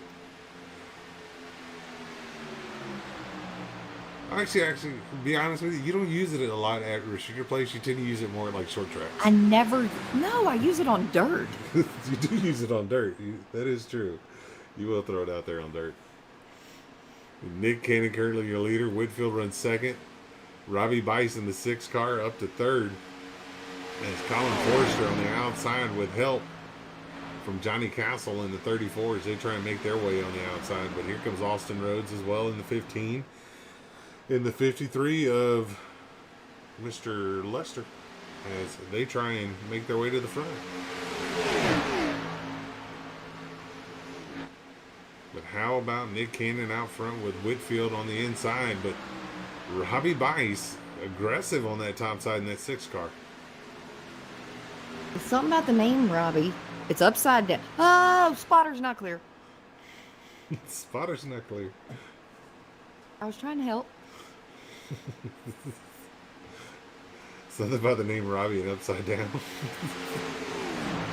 No, I was going to say, normally you run the 9 car. Yes. So looking at it from this way, it looks like a 9 car. Yes. And he's probably doomed for damage here shortly. What? Hey, never know. I mean, you're talking good about it. This is true. Anytime I Do talk we good not about know how that works? Anytime I talk good about somebody, bad things happen. This is true. Okay, then. This is very true. I will give you that. As we've now completed 165 laps of our 200 here tonight. As your leaders up front kind of single filing out as they continue to run. But Cannon right now your leader. Whitfield runs second. Forrester third. Bice fourth. And Castle fifth. As Austin Rhodes and the 53, they're both a lap down right now. But Austin Rhodes, he's only 1 lap back. So if he gets another caution, he's going to be the driver in the lucky dog spot right now. As Michael Lester is 2 laps back. Huh? Nothing.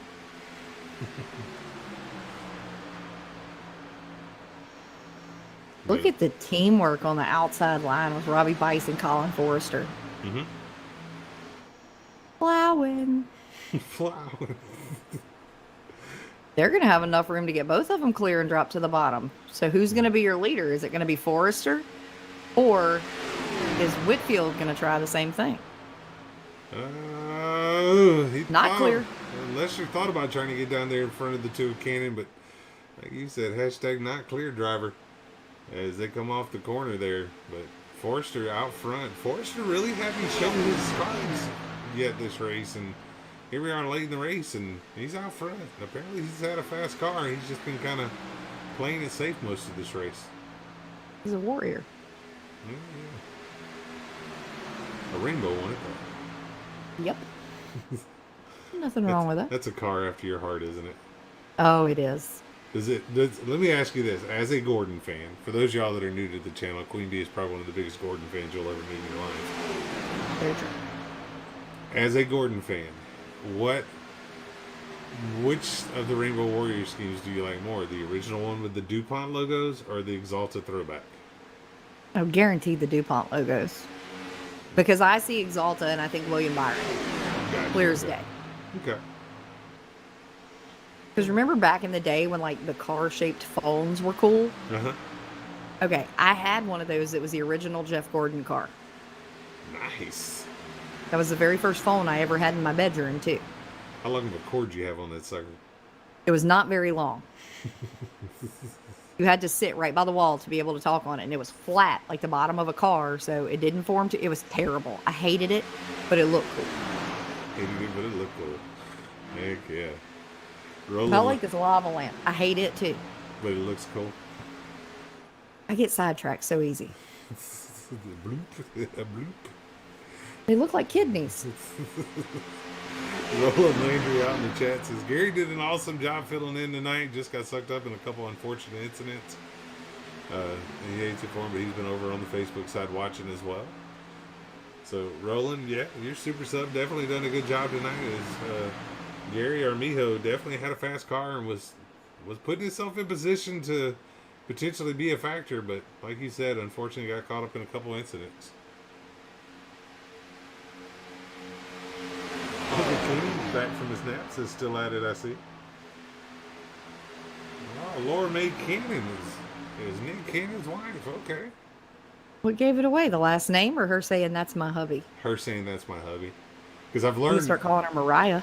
I've learned not to assume that someone is married to someone in the chat anymore, because I said it one time and it was their grandma.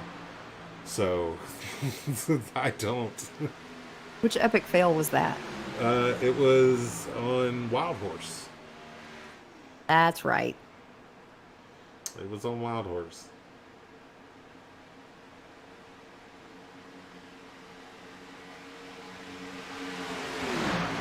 Brogan says, I'm officially a numpty. My ARCA race is tomorrow. Colton Snyder wants to know how many have taken the Tony Stewart strategy with bathroom breaks. James Batcher says, I remember Jeff Gordon racing out at Hickory Speedway race when I went there in the #1 Baby Ruth car running the Busch Series. Wow, that was a long time ago. I also remember seeing Jeff Gordon race the Baby Ruth car at Myrtle Beach and at Rockingham and Darlington. So I saw him 3 times with it. And that was when I was a Gordon fan. But then he switched and I wasn't a Gordon fan anymore. Andrew Beach says, dang, I wish I was in on this. I got turned from the lead going into 3 on the last lap in the iRacing's official 500. Oh, Ooh, that stings. And speaking of Wild Horse, some beach. Somewhere. But at what cost? What was it? I'm trying to remember how many we had. We had an entire stick that we could do with all of their names. Oh my gosh, I think there were 13 drivers altogether that we could work into one conversation. And it wasn't at what cost, it was at what price. At what price? That's it, yep. Yeah. I'm trying to remember all of them now. Need. I remember Sneed. I thought actually Sneed made an appearance last night in the chat. Oh. So, but 173 laps now in the books as Colin Forster continues the lead here, but Robbie Bice starting to get aggressive. Is it too early to be aggressive? Nope. You think now is the time to go? Yep. Yeah, as we say that, here comes Whitfield to the inside of Bice. So, Whitfield's From Miami? Miami Bice. Oh my God, we may have given him an You're welcome. I think he has one. I think his is and a bag of chips, but I think Miami Bice might work Yeah. better.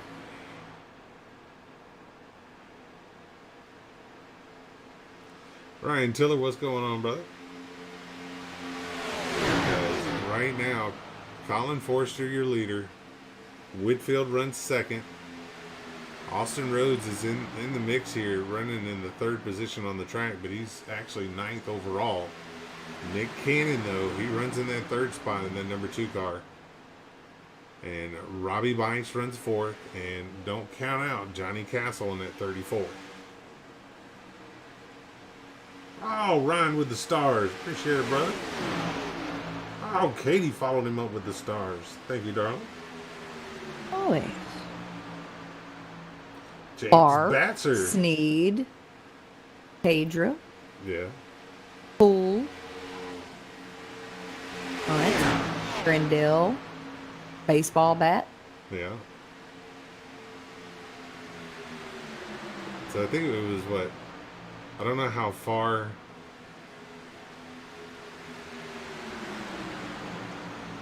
I can't remember it all. And I'm going to mess it up if I try and remember it, so I'm not even going to do it. Probably. Ryan says, I'm watching my wife get mad at her football team. Okay. And by the way, James Batcher had a one-up me. I don't know if you saw that or not. Oh, the same one who wanted, never mind. All right. Man. First of our leaders, David Bouch. about as he makes his way to pit road for the final pit stop of the night for him. Because the leaders are going to have to make one more stop here. As Wesley Whitfield has gone to the lead over Colin Fowler. Oh no, here we go.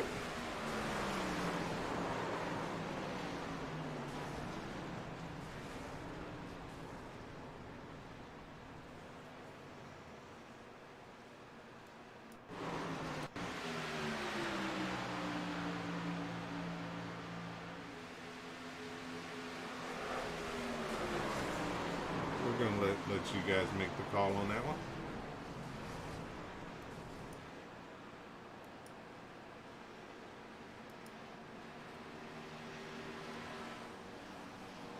Oh, James Batzer. Oh, Queen Bee with 500. James with 500. Oh, we're going to start a star battle out in the chat.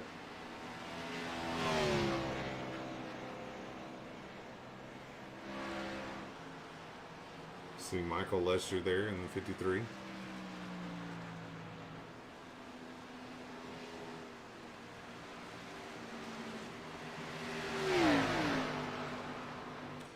As we word caution here. Drivers should be able to come in this time though, make their final pit stop for the night. Not have to worry about any more pit stops. Oh damn.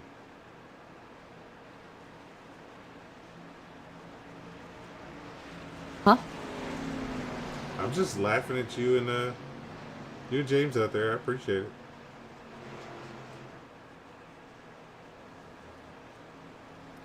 Ryan Urick says, DQ'd me for too many incident points. Dang it, man. That sucks, brother. You had a fast car tonight. Definitely had a fast car tonight. Oh, now you're just going to straight up flex on him, aren't you? Maybe.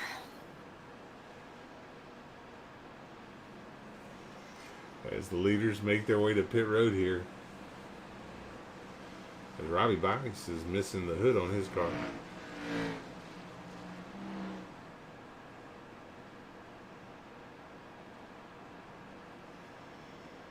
As you watch the field come to pit road here. Scott with the 256. Queen Bee still with the most days.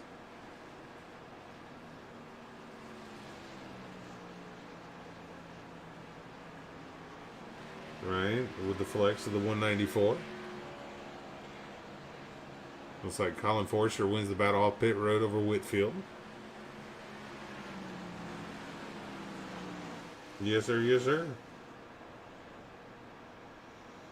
Ryan Urick said, got my lap back and it just caught the lead pack when that wreck happened. I'll be damned. Uncle Kenny with the 267 as well.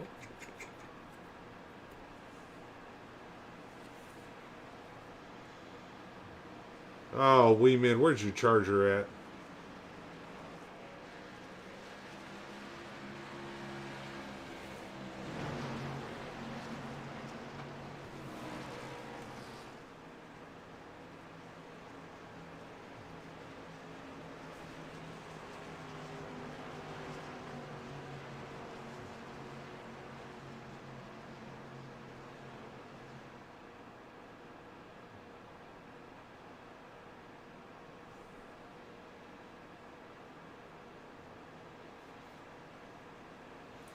Oh, James Batzer getting salty out there.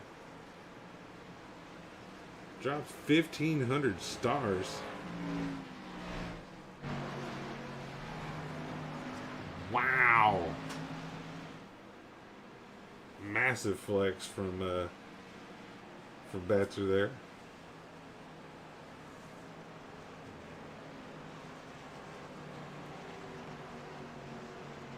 $19 people watching right now over on the YouTube side, and we've got 28 still tuned in over here on Facebook as well.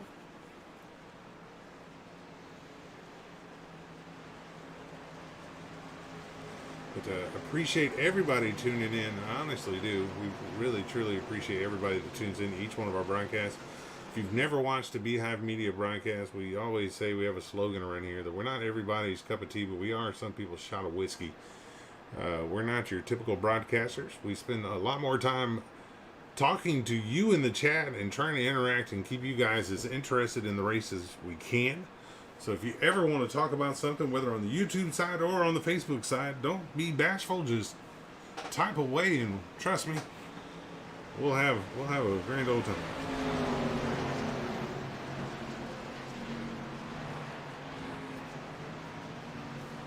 But lights are out on the pace cars. We're going to go back racing with 20 laps to go here in the Daytona 500. Wee-Man found his charger, so we're golden.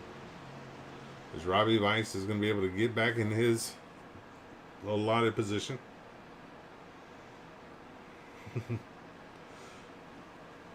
Pace car makes the left on the pit road. Forrester and Whitfield on the front row. Here we go. Green flag back in the air. Colin's going to get a good jump down on the bottom. As Dave's going to try and fill that gap as well. Not going to allow Whitfield to get back to the bottom. Robbie Bice without the hood. Still able to keep up with this front pack here. And don't count out Johnny Castle in that 34 as he runs in that 5th spot. In case being quiet, something's going to happen. Heck yeah.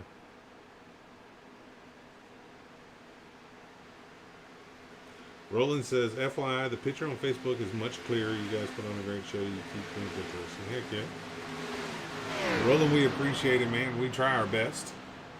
I'll look into seeing why it's not as clear over on the Facebook side. I'm looking at it right now. It says excellent connection.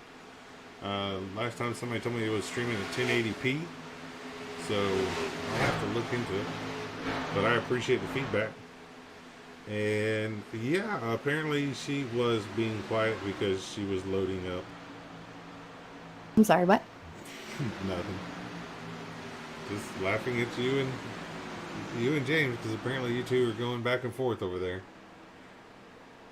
The Queen You're Bee, in like glitter. the Queen Bee will not be outflexed. Never. Robbie, I'm gonna need a raise after this. I can see this. The good news is all that's going right back into the account, so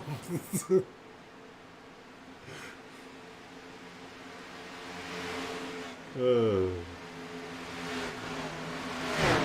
So Eugene Thorne there currently in 13th as Colin Forster continues to lead out front. We're actually going to stay up here with our front pack as these drivers here are the ones that are going to be battling for your win here as we've got 18 laps to go.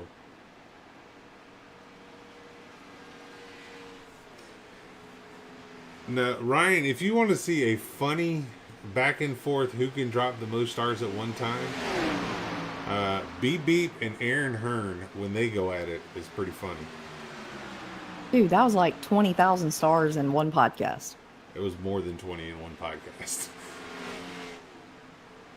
It was, I think at one point Aaron dropped 20 by himself. Yep. So, yeah, it got crazy that night. As Colin Forster continues to lead here over Whitfield as they work through turns 1 and 2. Really surprised, though, with Robbie Bice being able to keep up without a hood on his car. Aerodynamic. Aerodynamic.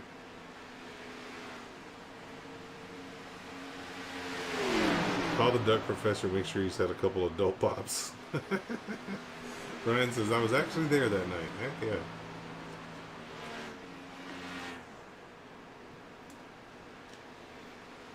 It was also the night that Aaron was trying to make me cry, so.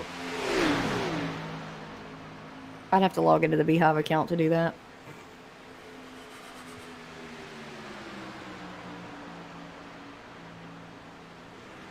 Can I borrow that card again?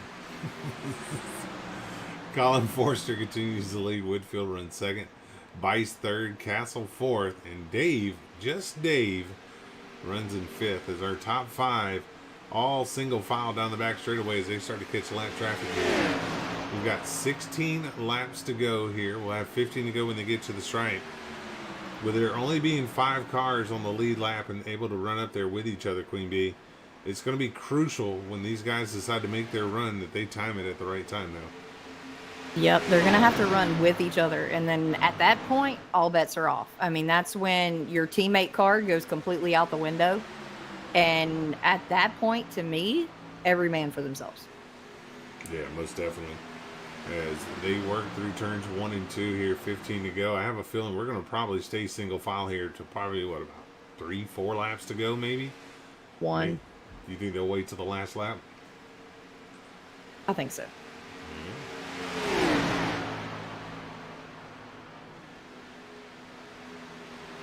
Why are we? Huh? Why are we giving Brogan crap up there? I don't know. We'll see. Colin Forrester continues the lead. Whitfield runs second. Whitfield, though, you can see him kind of sizing up Forrester right now. He'll get right to his back bumper, then kind of drop off a little bit. See how long it takes for him to run Forrester back down. Kind of judging that run right now as they work down the back straightaway here. Whitfield actually going to go ahead and look to the outside now. He got a bit of a run. He's going to try and take it as they go into 3 and 4, but Robbie Bice is going to fill that hole down on the bottom. Whitfield now going to get stuck on the outside, Queen Bee, and as you like to pick on me about, he's going to sink like a Brick in the ocean. I thought we weren't using that anymore. Well, I figured you hadn't had a chance to use it in a while, so I'd let you use it. Because, you know, you always enjoy when I make epic fails that you can pick on me about. True. So. And plus, you've had it rough here recently, so, you know, True. anything I can do to brighten your spirits and brighten your day. Valerie Bunning out on the YouTube side said this has been a lot of fun. 18 Dover Dave. And she's enjoyed the broadcast here tonight. James Batzer drops 3,200 stars. Thank you, James. Truly appreciate it.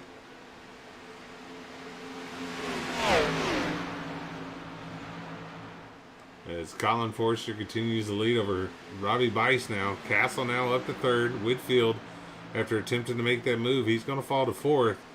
And just Dave kind of stalking him, sitting there running in that fifth spot.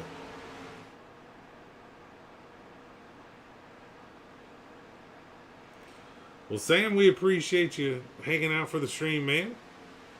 Hopefully you enjoy it. As Colin Forster continues the lead, Robbie Bice runs second. 11 laps to go when they get to the flag here, Queen Bee. I wonder how much longer Whitfield waits before he makes his next move, because the last one he made didn't work out for him.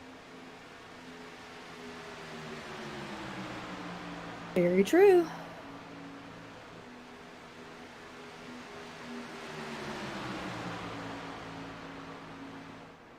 James Batcher says Johnny Castle's fixing to come back and win it.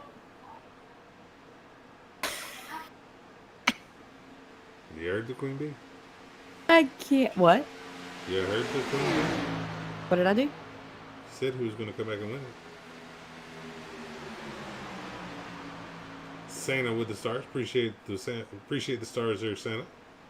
Did you see how many? Yeah, that's his thing. I know. It's awesome. Mhm. Everybody has their thing. Scott Trantham always donates 32 because that's the car number he drives. Del Rey always donates 10. I don't know why he does 10, but that's what he does. But it's always 10. So, well, Charlie out there still pulling for Nick. Still wants to see Nick do good. Not sure where Nick is now after that last incident.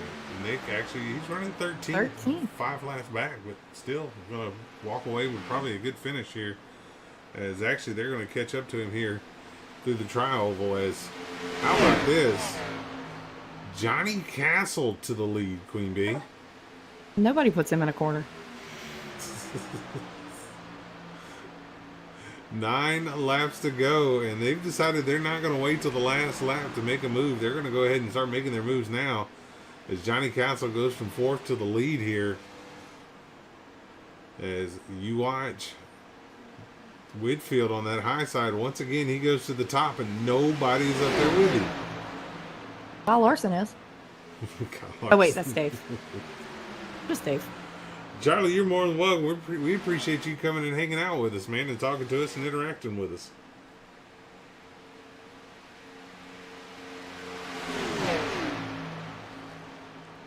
As they go down into turns 1 and 2. Ooh, Whitfield blinked on me there.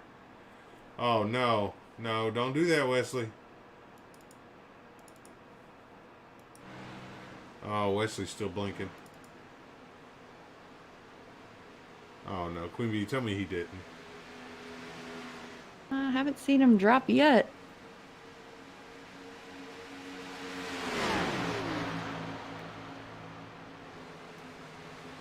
His quality went down to 40. 33. Yeah, He's on his way out. Heartbreak for Wesley Whitfield as he put himself in position to win the Daytona 500, and with 8 laps to go, his internet fails him. That is the one bad part about online racing. So unfortunately for Whitfield, it's going to cost him here. But right now, Johnny Castle out front. Colin Forster runs second. Robbie Bice third. And Dave, just Dave, runs in the 4th spot, as these are the last 4 cars on the lead lap, Queen Bee. Yep.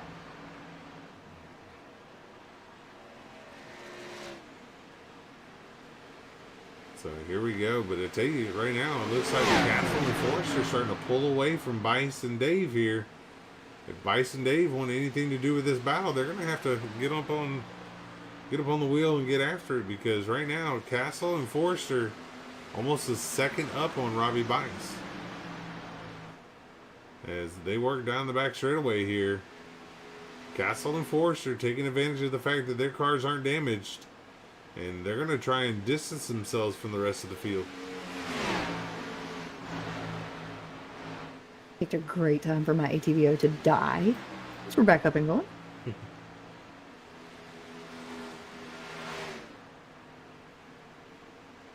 As Johnny Castle, 5 laps to go. Can the underdog team pull out a victory over the powerhouse team?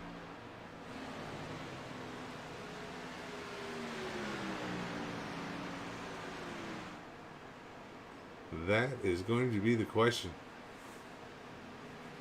As they work down the back straightaway, just Dave, though, he's been able to make his way around Robbie Bice, but not sure if it's going to be able to help him, because Dave's almost a second behind these top 2. He's going to have to hope that they start battling side by side to open a bigger hole to be able to allow him to catch up to him. But we're going to have 4 laps to go, Queen Bee, when we cross the stripe. Johnny Castle, Colin Forster, and just Dave look like they're going to settle it amongst themselves. I mean, they don't really have a choice. This is true. 4 laps to go as they work through turns 1 and 2. Johnny Castle on the bottom of the racetrack, trying to make that car as wide as he possibly can. Now, here's the question I'm going to ask you, Queen Bee. Okay.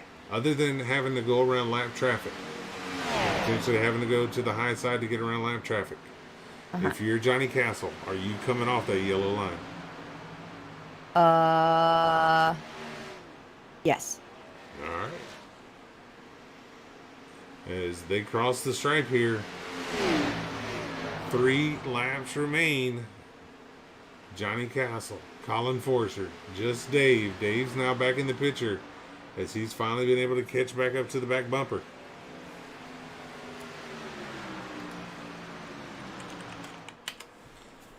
Oh, down the back stretch they're going to go. Johnny Castle holding the inside. Colin Forster tries to get around on the outside. Dave right there with him. So Colin's going to have to hope that Dave works with him. Question is, will Dave actually work with him, or will Dave work against both of them and try and win this on his own? We're going to find out, because we're going to have 2 laps to go when they get to the start-finish line. It never fails. Daytona and Talladega always lead to exciting finishes, and this is shaping up to be another one. Who's going to wreck who? That's the question. Johnny Castle has to come off the bottom to work around the lap traffic here in turns 1 and 2. Colin Forster still right there on his back bumper. Just Dave runs in that 3rd spot as they go down the back straightaway here, Queen Bee. It is going to be A whale of a show and whatnot. Go ahead, say it. I was just going to say this is going to be good. No, say it. Whale of a show and whatnot.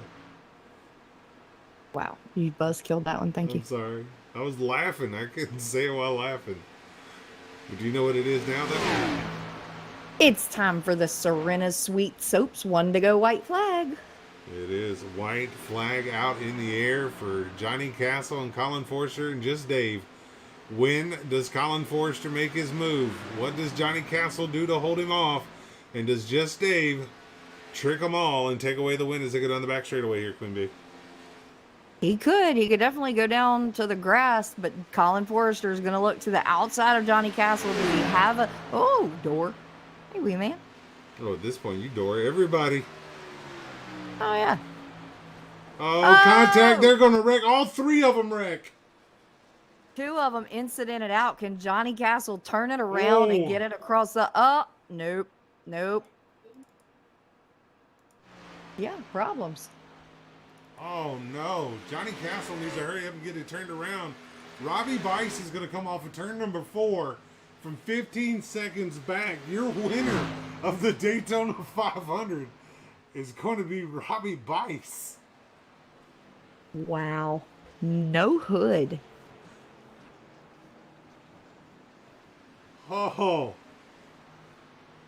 Oh. Just a result of restrictor plate racing. Just Dave and Colin Forster incident out. Johnny You've Castle. seen that. Johnny Castle, unable to get it turned around and going. He's going to finish 2nd. And it looks like Dave will get credit for finishing 3rd. But wow. Wow. Oh, if I'm Robbie Bice, I'm telling my teammate, don't door me right now. He incidented him out. Robbie Bice just incidented out after his teammate gave him the congratulatory door. Oh, so we're not going to be able to show you any of the driver's cars here at the end of this thing. Holy crap. I mean, we could go back a little bit and do it. I was hoping to watch him be able to burn it down. He can, in his living room. Yeah. All right, I tell you what, we're gonna roll that beautiful bean footage. As you got to bear with me here because I got to do it on 2 screens now. So we're gonna roll that beautiful bean footage, and we'll be right back with your Matrix Muscle Cars post race show.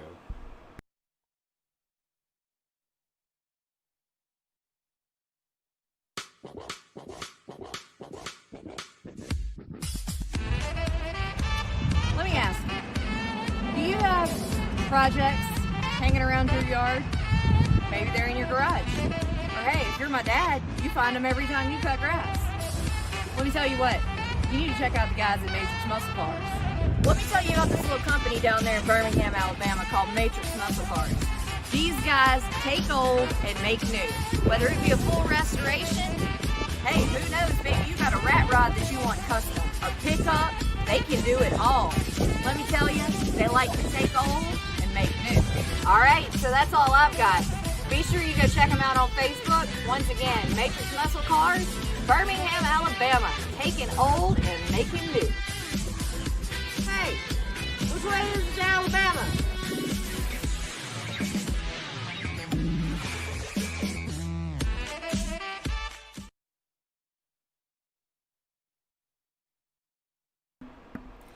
Alrighty, folks. Welcome to the Matrix Muscle Cars Taking Old, Making New post-race show. Matrix Muscle Cars, based out of Birmingham, Alabama. Your number one source for classic car restorations. Whether you just want to bolt off, full, just complete restoration, or you just want to do one small little modification to your classic car, look no further than Nick and the guys. They can take care of you there at Matrix Muscle Cars. Follow them on Facebook, Instagram, Twitch, or no, not Twitch, TikTok, and most importantly, over on their website, matrixmusclecars.com, where their motto is taking old and making new. And Matrix Muscle Cars are proud sponsors of The best damn post-race show on iRacing. Hell to the End. All right, Queen Bee. Well, I'm going to hop over to Bye. Discord to do some driver interviews. As always, feel free. If you have any questions for any of the drivers, drop them in the chat over here for me, and I'll ask the drivers for you. We're going to get started with your third place, Gears and Glitz third place finisher. He'll be the driver of that number 42. We call him Just Dave.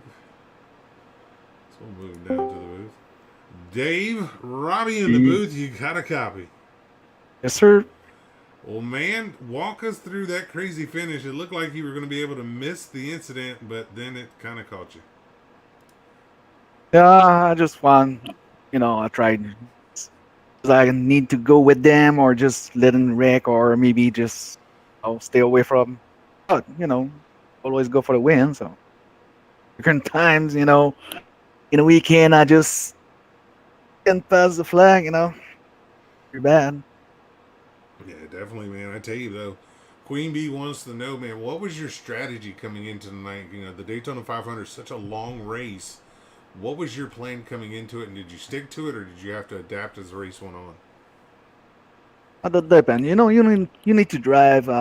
You try to know what each team gonna do. So you do buy you always drive and make safe and try to avoid wreck. And it's a long race, huh? So be in the lap, then the lead lap all the time, and get the chance to win.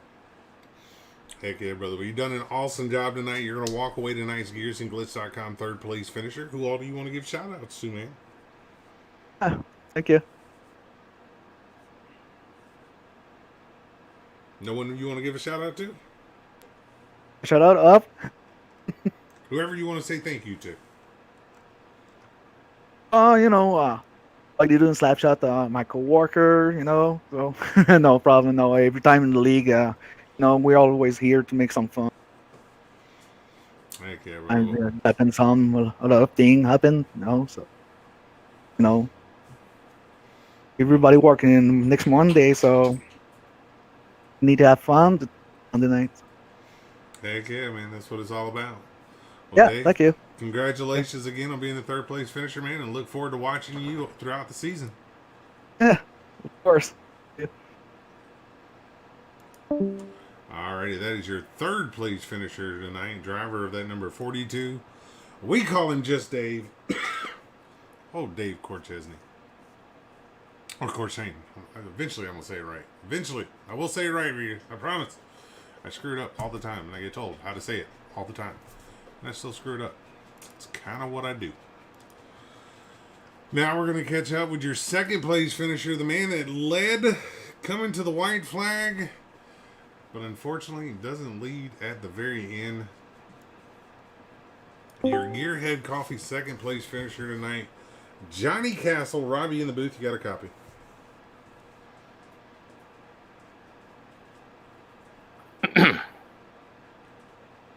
Got a copy there, Johnny? I do have a copy. Brother, tell us about that last lap. Man, I've been listening to my teammates on the Wolfpack team, and they're telling me what to do because, trust me, I'm not in that position often. I don't know what happened. I haven't had a chance to look at the replay, so you'll be able to fill me in. But, yeah, it's kind of sad that it ended that way. I thought I was going to get a win there, but, man, I missed a lot of wrecks tonight. I got lucky to be up there in the top 2 or 3 anyways. So that was fun. That was a wild ride. Most definitely, man. Queen Bee wants to know, man, did you go to the corner or did you just have the time of your life tonight? I had fun, man. That was a lot of fun. You know, that was a long time. It was a long race, but I just had a lot of fun. I mean, these are some good guys that we're racing with. I mentioned the Wolfpack team. There's some good guys on that team, and you know, my teammate Eugene Thorne. You know, we're all a bunch of good guys. We practice a lot, so super stoked to be up there and to get a 1-2 finish is pretty cool for us. Oh, hell yeah, brother! You definitely had a good run tonight. Unfortunately, it comes to an end for you off of turn number 4. Not able to get it turned around in time as Robbie Bice is going to beat you back to the line. But man, after 500 miles to walk away second place here tonight, you still got to feel like a huge accomplishment. I feel good. It was a lot of fun, like I said, and these bigger tracks I'm pretty good at, but never would have put myself in second place tonight. So I'll take it as long as Robbie Bice is in first place. We're good to go. Heck yeah, brother. Well, congratulations on the second place finishes. You'll be our Gearhead Coffee second place finisher. Who all you want to give shout outs to? Hey, just my Wolfpack team, my teammate Eugene Thorne as well, and Rhea for putting this whole thing together. You know, and all the admins, they do a great job, and certainly hope those that watched it on y'all's broadcast enjoyed the heck out of it. It was a lot of fun. Heck yeah, brother. Well, congratulations, and we'll see you next week. Thank you. Have a good one. You too, brother. Alrighty, that is your second place finisher, your Gearhead Coffee second place finisher, Johnny Castle. We're now going to go down to Shatter Batter Victory Lane, where we're going to catch up with tonight's race winner. The man that probably went into the final lap thinking, well, I'm going to finish fourth. It's all great. It's all gravy. It's all good. And then all of a sudden, he comes off of turn number 4, and he's the leader. Robbie Bice, you are the winner of the Daytona 500. How does that sound? Wow. That's all I can say. It's crazy. Walk me through that last lap, man. I had a tore up race car. I had no hood. I could stay tucked behind them, but if I lost the draft, I was done, and I lost the draft, and pretty much I was dead in the water. I tell you, man, you were able to stay up there for a while, like you said, without the hood. As long as you were kind of in between two cars, you were in good shape there. Once you fell back, had you pretty much just accepted that you were going to finish fourth? Yeah, I pretty much was fourth. Maybe hoping that one of them might wreck each other out, maybe finish third, but never thought that I would finish first. It was a long race. I had to battle all night. I got down 3 laps due to a wreck and other stuff. So, yeah, I'm still in shock. I tell you, man, the Daytona 500, such a prestigious event, to be able to walk away with one of the league's crown jewels, what does that mean to you? It's just crazy. It's amazing. I'm very speechless right now, to be honest with you. I'm usually not speechless, but I'm very speechless right now. I have a feeling it hasn't fully sunk in yet, and once it does, man, you're going to have one hell of a time. But, man, yeah. Congratulations on the win tonight. From Shatter Batter Victory Lane, who all you want to give shout-outs to? All my boys, all the Wolfpack teammates, man. I got 7 teammates in this race that pushed me and helped me, and I pushed them, and they know who they are. I had 5 of them spotting for me the last 25 laps, so they know who they are. Couldn't do this without them. This is actually a team victory, not a victory for me, but for everyone. Well, hell yeah, brother. Well, congratulations on the win tonight. Can no one take it away from him? Robbie Bice is your 2021 Daytona 500 winner for the ISNF Furniture and Decor Cup Series. So congratulations, brother. Thank you, man. I appreciate it. Alrighty, folks. We're heading back over to Team Speak, where we'll catch up with the Queen Bee again. Queen Bee, that dude, it was speechless. I would imagine so. I mean, you gotta love it when a driver has that much raw emotions at the end of it. I actually didn't get to hear it, so I'm gonna have to go back and check that one. Oh yeah, that's true. I'm sorry, but yeah, he was completely speechless there. He didn't have words what he could say. But he won. So he won. That's what matters, right? So yeah, You ready for the final race results? I can attempt it. All right. All right, Robbie Bike's going to come home your winner tonight. Johnny Castle's going to come home second. Colin Forrester in third. Just Dave comes home fourth. David Balk. something. Falk comes home fifth. Dean Weeks in sixth. Max Davies in seventh. Charles Roberts in eighth. Eugene Thorne in ninth. Nick Cannon comes home in 10th. Wesley Whitfield in 11th.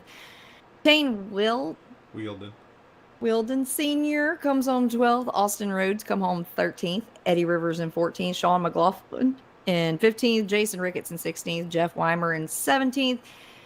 David Salter in 18th.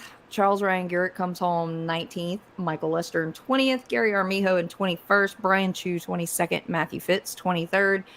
Daniel Wilkerson in 24th. Rhea Ferris comes home 25th. Kenny Heath comes home 26th. Poppy Jean Duda comes home 27th. Michael Zuber comes home 28th. Jonathan Combs in 29th. Bryant Seaborn comes home 30th.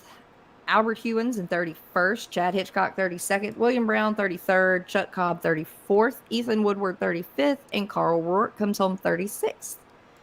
36 drivers to the green flag here tonight, almost 4 hours ago. And at the end of the day, it comes down to a driver with no hood to win the race. Queen Bee, I know this is your first time you've had a chance to call a race here with ISNF, but what's your thoughts?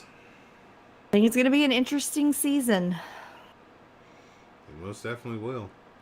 It's going to be fun. We've had 3 races here at Daytona. All 3 of them have ended in spectacular Carnage. fashion.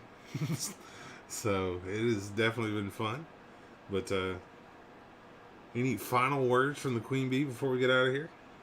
I'll let you close it out. All right.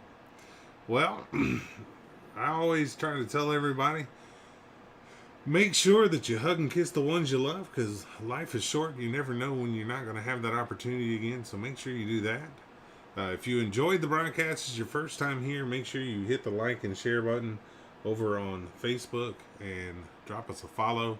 Over on YouTube, hit the subscribe and the bell notification if you follow over there. And if you want some more good racing, I believe we're done with YouTube for the night. There won't be any more on YouTube, but on our Facebook channel, we will have 2 more broadcasts tonight. We have the Dirt Series Promotions Big Block Mods from Lernerville, and then we have the Rocky Mountain Legends Racing Association Super Late Model Series from Milwaukee Mile. So hopefully everybody enjoys them. But for the Queen Bee, I am Robbie. This has been another Beehive Media broadcast. We can't help but thank each and every one of y'all for coming out, and we'll see you guys again at another time. Everybody be good.